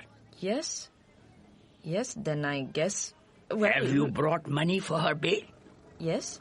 Oh, may you have 100 children. I knew that you are really a social worker. You will bail her out? What a question to ask. She didn't really kill Kamla, did she? What difference does it make whether she did or not? I certainly don't want to help anyone who is a murderer. Yes, that won't suit you. No, she did not kill Kamla. They were sisters. If I gave you the money, will you go to the court and get her release orders? Did I come begging to you? Please, give me money to save my daughter. Here. These old bones. How much is it? Enough for the bail amount and some more for your trouble. Oh, may you have 100 sons. As soon as that bitch is out, I will make her the head. Now that Kamla is gone, who else do I have? Wait a minute. You mean Kamla was your first choice? Kamla was everyone's first choice. And Anarkali your second. I mean, now that Kamla is dead, Anarkali stands to gain from Kamla's death. Yes, but what can I do? There is nobody else who I can... Can I have my money back? Why? What is your problem now? Anarkali did not kill Kamla. I'm telling you. Yeah, but it seems like she may have. I know she did not kill her. Why can't you understand? Get out of my way, you Hijra, before I hit you. Come on, move! Quickly! Put it in your bag. Maybe I should leave. Thank you for your hospitality. I told you not to show your face here. Shut up, you old bag. I told you to send me her things.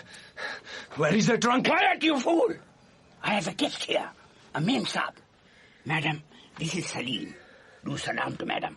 Salam. Now go away. First give me her trunk. I have the right to Kamla's clothes and jewelry, even if you gave them to her. You can keep all that. Let me first go through her trunk. And I didn't give her anything. Then who gave her all that? The Prince of England? Excuse me, Champaji. Now don't make a noise in front of my guest. Do you know who she is? No. She is... tell him, madam. Tell him who you are. I am the daughter-in-law of the Deputy Commissioner of Police. Madam? Really? I am sorry to disturb you, madam. I will go. No. Salim, don't come to my house like this. Don't you know we have important guests like this all the time? I am very sorry. Why do you want to go to Kamla's things? It is okay. I will leave now. No. Wait. Who is he? Please don't mind him, madam. That Salim is ashamed to say that he used to come for Kamla every day. Oh. Now, madam, before anyone comes, give me the money for poor Anarkali quickly. I will hide it in my room. Yeah. What was he looking for? Unless you answer that question, I'm not going to give you the money. Not only that, I will tell my father-in-law that you killed Kamla. They will arrest you, and Anarkali will be the head Hijra while you rot in jail. He was looking for a photograph. What kind? I don't know. He says he wants a photograph that Kamla had of Kamla and him together. Where does Salim live? In Palace Orchards. He is the bodyguard of the minister. Which minister? I don't know. It is a big white house with big walls. His son is getting married next week. Oh, I know the one you mean. Yeah. Now, Champa, it is very important for me to look through Kamla's things. Okay. Come with me.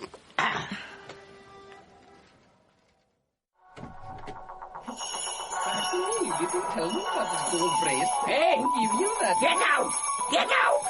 All of you! Rajni, come.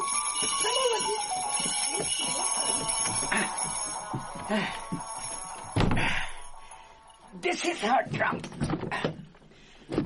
I don't give the key to anyone. All the jewelry belongs to me. Everything that she owned is in here, madam. I myself put it all there. Then you must have seen the photograph. There are some photos in this. Ah, who is this beautiful young man? Kamla, before she became Kamla. These were his first father and mother. Afterwards, I am her father and mother. This one we took together after she became my daughter. But where is the one with Salim? I don't know, madam. I really don't know. Was he planning to take Kamla away? I don't know. Yes, you do. That would not have suited you at all. You would lose an earning member of the family. You did not want that to happen. That is true, but only because she would not be happy in the outside world. But the real reason you wanted her dead was to warn others who may wish to leave the fold of the consequences. That is not true. There are just two people who stand to gain from her death. We had fights, but Anarkali and me, we are not killers. Anarkali couldn't have killed her. Kamla was running away anyway, leaving the way clear for her. Oh, no. One person who wanted her dead is yourself. She defied your authority. She was my only daughter. And the other person is Salim's wife. Here is the money. Take it. And let me see if you really do use it to get Anarkali out. Take your money and get out of my house. No. Take it. No. Take it and now go. You don't know. What? I don't know what. You don't know how much we all loved her.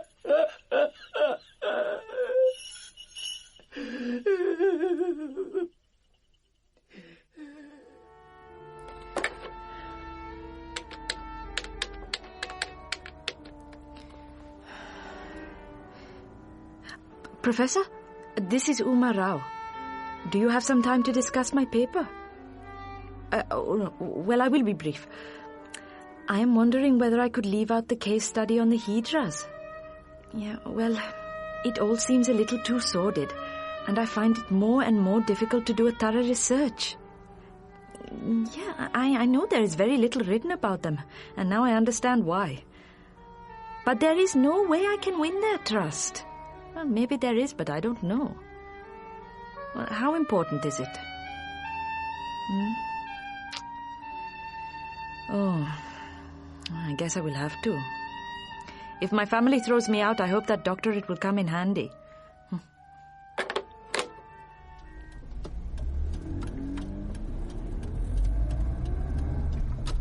Madam, we cannot go to the minister's house. Oh, be quiet. We are not going to meet him. He's in America. Don't you read the newspapers? Remember to do exactly what I told you. But, madam, I am not on duty. Who is to know? Still, if sir finds out I'm using the police car... How will he know? Unless I tell him.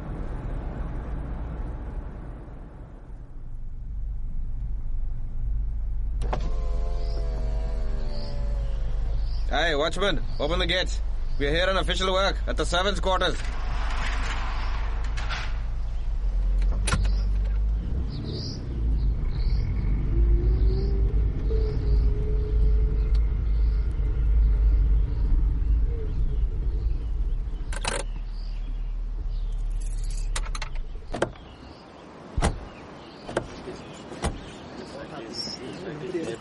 Who is Salim amongst you? I am Salim, sir. Salam, madam. I would like to have a word with your wife. My wife? Go on, don't waste time. Call her here. But she's not here, sir. Don't lie. She has gone to her village. Why did you send her away? I did not send her away. Her mother is not well, so she went... Salim, please do understand, we do not want to arrest her. We just want to ask her some questions. What questions? You know perfectly well what about. You do not want us to talk in front of these people, do you? Now, let me talk to your wife. I know she is hiding in there somewhere. Madam, please come into the main house. I will bring my wife to you. How is Subbu? What's wrong? Why do you look so frightened? Oh. What do you want and who sent you here? Sir! I will have you two arrested unless you have official permission to be here. Mr. Sharma, I'm afraid we may not have permission. But we are here in your own interest. And who may you be? I am Uma Rao. So? I am DCP Rao's daughter-in-law. I will verify that right away. Please, don't call my father-in-law. Oh, why not? I was meaning to call you, but I thought you were away in America. Look, can we talk in private? Of course. Come with me.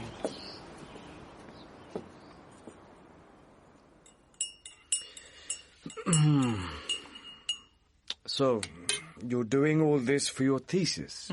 I don't know. I think so. So, let me get this straight. You feel that Salim was having an affair with this person and his wife found out? Possibly. I'm just checking out her story. It is all very disgusting. It is very difficult to get to the truth. They are all so used to lying. I am sure the Hijras know, but they are not telling. One of them must have done it. They fight amongst themselves a lot. That is probable, but somehow... Are you going to arrest Salim? Oh, go back to your room, Subbu. You're unwell. Please, don't arrest him. He is a good man. Nobody's arresting anybody. My son. He's unwell, a bit tired with all the wedding preparations. Hello, Subbu. Congratulations. I hate weddings. I don't want all this. I don't wish to go ahead with this. Subbu, please go back to your room. I'm sure your father has found a wonderful person for you, Subbu. You must go ahead with it. Do you think so? Everyone says I should. Yeah, of course you should. Okay, well, I must say goodbye now. I do hope you will make it to the wedding. Oh, we are all looking forward to it. Thank you for your time. Pleasure to meet you, Subbu. Please, don't arrest Salim. He is a good man.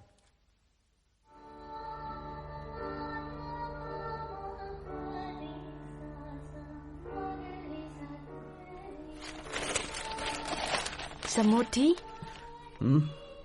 No. What are we buying for Subbu? Who? For Subbu, on his wedding day. Oh, Sharma-san. I don't know. You decide. Does it have to be very expensive? No, but I would prefer to give him something special. Your father called. When? Yesterday sometime. I can't remember when. He said something about money.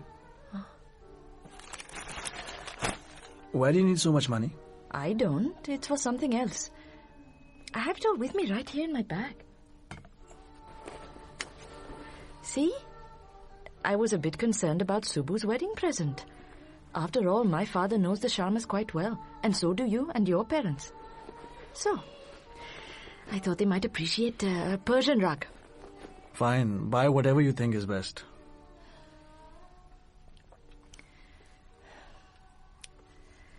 I went to the doctor again. Your mother insists she takes me. What did they say? Nothing. They want to see you. I don't think so. Just a test. For your sperm count. I don't have to go. Would you like to go shopping with me? Why did you ask your father for the money? Oh, no particular reason. I was visiting him and You should have asked me. Have I ever refused you any money? We could go shopping together. Are you through with your research? No, not yet. I think I would like to have some more time with Anarkali. That would be difficult. Oh, please. It is important. My tutor is very impressed with her case. He feels it will go a long way in making my paper relevant. No, what I mean is he's no longer in our custody. Huh? Where is she? She left. Someone came and bailed her out. Oh? When was this? A couple of days ago. Some old Hijra made quite a scene. Said she had pawned her jewelry or some such thing. Oh. Are you feeling all right? But she will report to the police station. Maybe, who knows? If she runs away to another town, who can trace these people? Anyway, we only arrested her because there was no one else. There is no real proof against her. These Hijras, they cut off their balls, they kill. It could be any one of them. I must go. Shopping. The wedding present.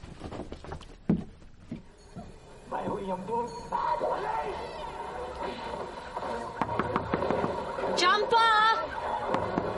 Jumper! Go away! Jumper! Let me in! I want to talk to you! Madam, you should not mix with people like us. I am sorry if I offended you in any way. Please do let me in. I must speak to Anarkali.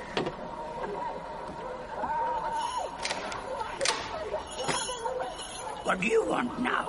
Help me in having the murderer of Kamla arrested. How can I help you? Anarkali must have taken the photograph from Kamla's box. Shh. Come in.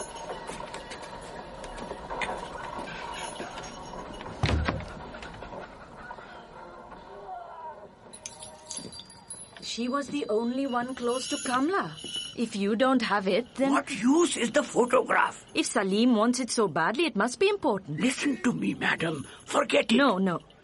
I feel I owe it to you and Anarkali and all of you. We don't know anything about any photo. What about Anarkali? Where is she? She's not here. Now please go before anyone sees you here. Who are you scared of? Salim? No, not Salim. There are others more dangerous than he. Who?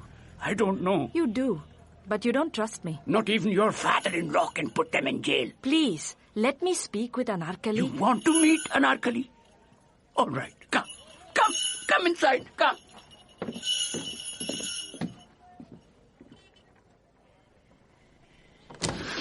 Anarkali. Oh. Hello, sister. They broke her nose. Come closer. Does your husband know you are here? No. But why did you not tell him? He wouldn't allow me to visit you. Then what will you do when you know who killed Kamla? Tell my husband to make an arrest.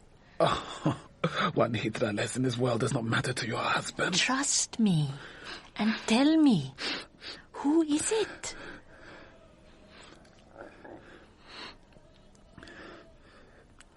You will be there at the minister's son's wedding? Yes. With your husband? Yes. Anarkali. Don't put your own position in danger. Go home. Madam, do as she says. Go home to your husband. Oh. Come.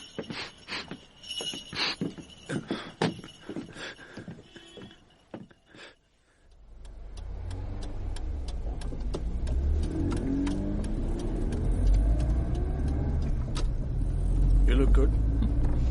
It's the sari you bought me for Diwali. You should have worn your diamonds. This is only the wedding ceremony. I will wear them for the reception. I think we've lost them. No. There they are. At least the car following them. One day I too will have a 5-car escort. There is talk that father will become the commissioner soon. So what did you buy for them? Oh, a huge carpet from us. Your parents are giving them a chandelier for their new home. Do you think the carpet is flashy enough? It takes 3 servants to carry it. Hey! Bloody beggars. Hey, hato yahan se! Hato!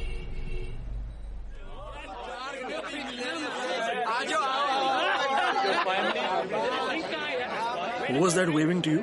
That was Mrs. Nair, the liquor baron's wife. And that's his brother with her, visiting from Canada. Do you want me to introduce them? No. Excuse me. I think I'll say hello to Mr. Birla. Hello, Mr. Birla. Looking for someone as usual? Oh, Mr. Sharma. I'm sorry. I didn't mean to say Oh, so. no. I wasn't. You had that searching look again. Did I? How can you tell? I've seen it in many people. It is usually a spiritual search that I see. Oh, and is that what you see in me? Yes. I see the search for the truth. And do you think I will find it? If you look in the right place. Which would be... You know the saying about the musk deer? Huh? He searches everywhere for the source of the heavenly fragrance, not realizing it is contained within his own body. You don't believe it is true? And yourself. Have you found what you have been searching for? Yes. My son is getting a wife from a fine family. I'm happy to see that he is entering the phase of the householder. And you feel the truth lies in that? For him, yes. My truth is in ensuring he is on the right path. Come. The time is auspicious.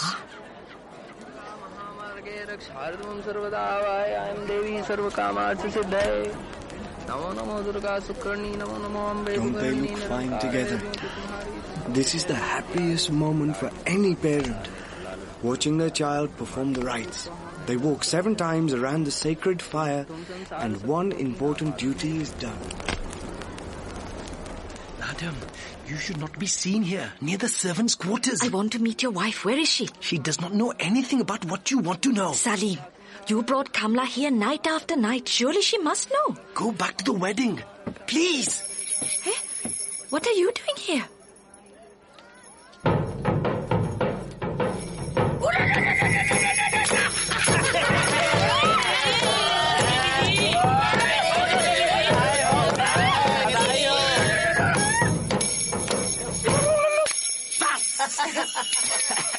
May God bless this house with many children. May God always smile upon this house. Look, that's an Anarkali. Oh, I can't be bothered. Salam to all. We will bless this marriage with our singing and dancing. Stop! Stop it! Who invited you here? Where are those security people? I will check. Do not be so angry, sir. It is a happy occasion. Shut up. Get rid of them, someone. No, wait. You can't do that. Are you taking their side? No. It is bad luck to turn away a Hijra at a wedding or a birth. Thank you, my daughter. May you have 100 sons. Do you really believe in that? Mr. Sharma, what have you got to lose? The marriage ceremonies are done. You should be happy. Just let them dance a little. Is that asking for too much? I'll have you all suspended for this. Here they are. Throw them all out. Get out of here or I will lock you all up in jail. Maybe I overreacted. After all, their presence is expected. I will just give them some money. Thank you, sir. But we must sing and dance to bless this house and the handsome couple. Well, all right. Just one number and you will get your bakshish. Where are the newlyweds? They must be here. Oh. Please, it is important. Request the young couple to come here. No!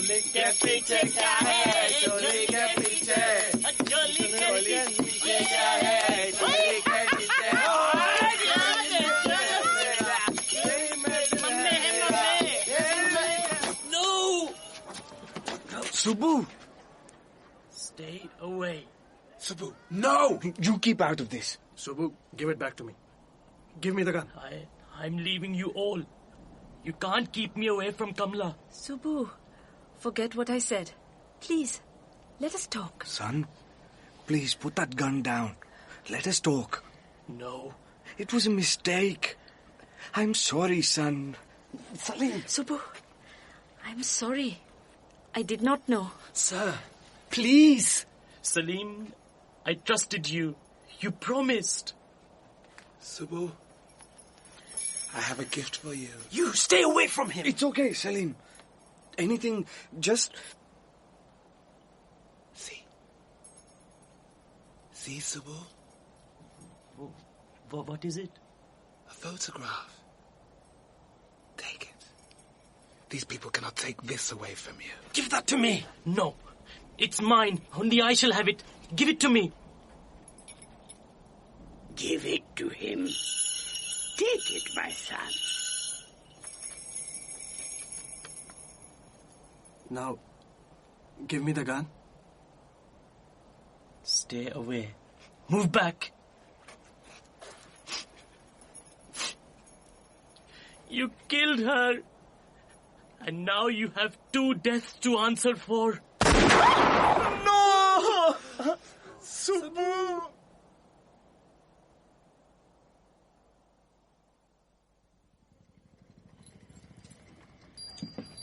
Madam. I'm so glad you're here. I am not going anywhere. I am now the head Hijra. Champa has retired. She is leaving to spend the rest of her days in her sister's house in Bombay. Anarkali, why didn't you tell me? Would you have believed me?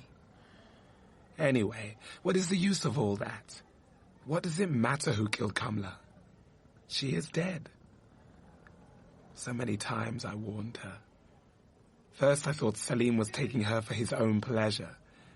When she told me about Subbu, madam, I tried to stop her. I fought with her. I scratched her face, hoping she will become ugly and Subbu will forget her. He wanted to marry her. I was there at their wedding. She gave me that picture to show to Champa. I saw the men coming for her. I told her to run.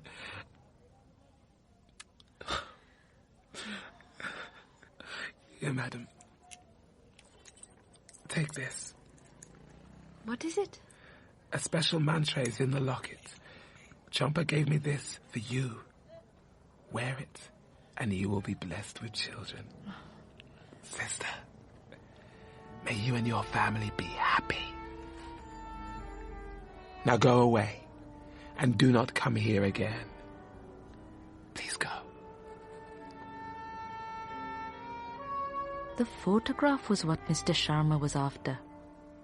A Polaroid picture that Subbu and Kamla had taken soon after their private wedding in some remote temple. A picture of Kamla as a beautiful bride, smiling at Subbu with the wedding garland around him.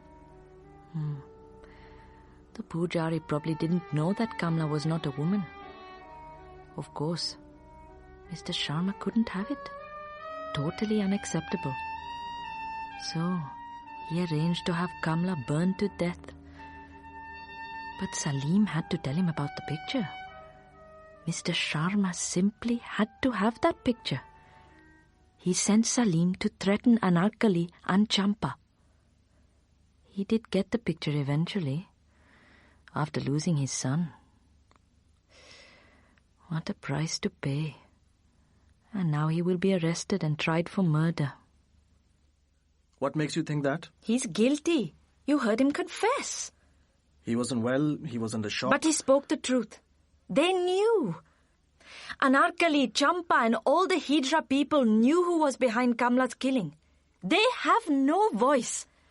The case will be hushed up and will not even be reported in the newspapers. Champa was right. Subbu's suicide will be written off as an accident. The photograph has been destroyed. So have the lives of 2 young people. The police are not going to arrest anyone. What do you think, Suresh? And you have written all this in your paper? Yes. Have you shown it to your tutor? I want to. Where is your file? No, please. These are very important to me. You can't do this. I will return this file to you after I have gone through it.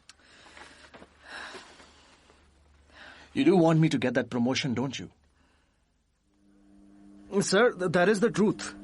I have my sources to verify all this. Yes. Yes, I spoke with Mr. Sharma personally and reassured him that it will all be covered up. Ji. The photograph has been destroyed in my presence. It was a Polaroid, so he needn't worry about negatives. Only my informant sources, myself, and now you, sir, know the complete truth. Of course, they are all sworn to secrecy, sir. Mr. Sharma's gratitude will be expressed in ways that will be, I'm sure, more than adequate. Thank you, sir.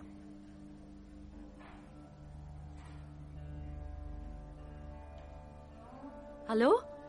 Constable Munaswamy? Is my husband in? Good. No, actually, I wanted to speak to you. I'm wondering whether I could come over sometime to look at some of the other files you were telling me about. Yes, you could say that I am interested in investigating some of those other cases. Just let me know my husband's schedule for the week. We don't want to bother him with all these little things, do we?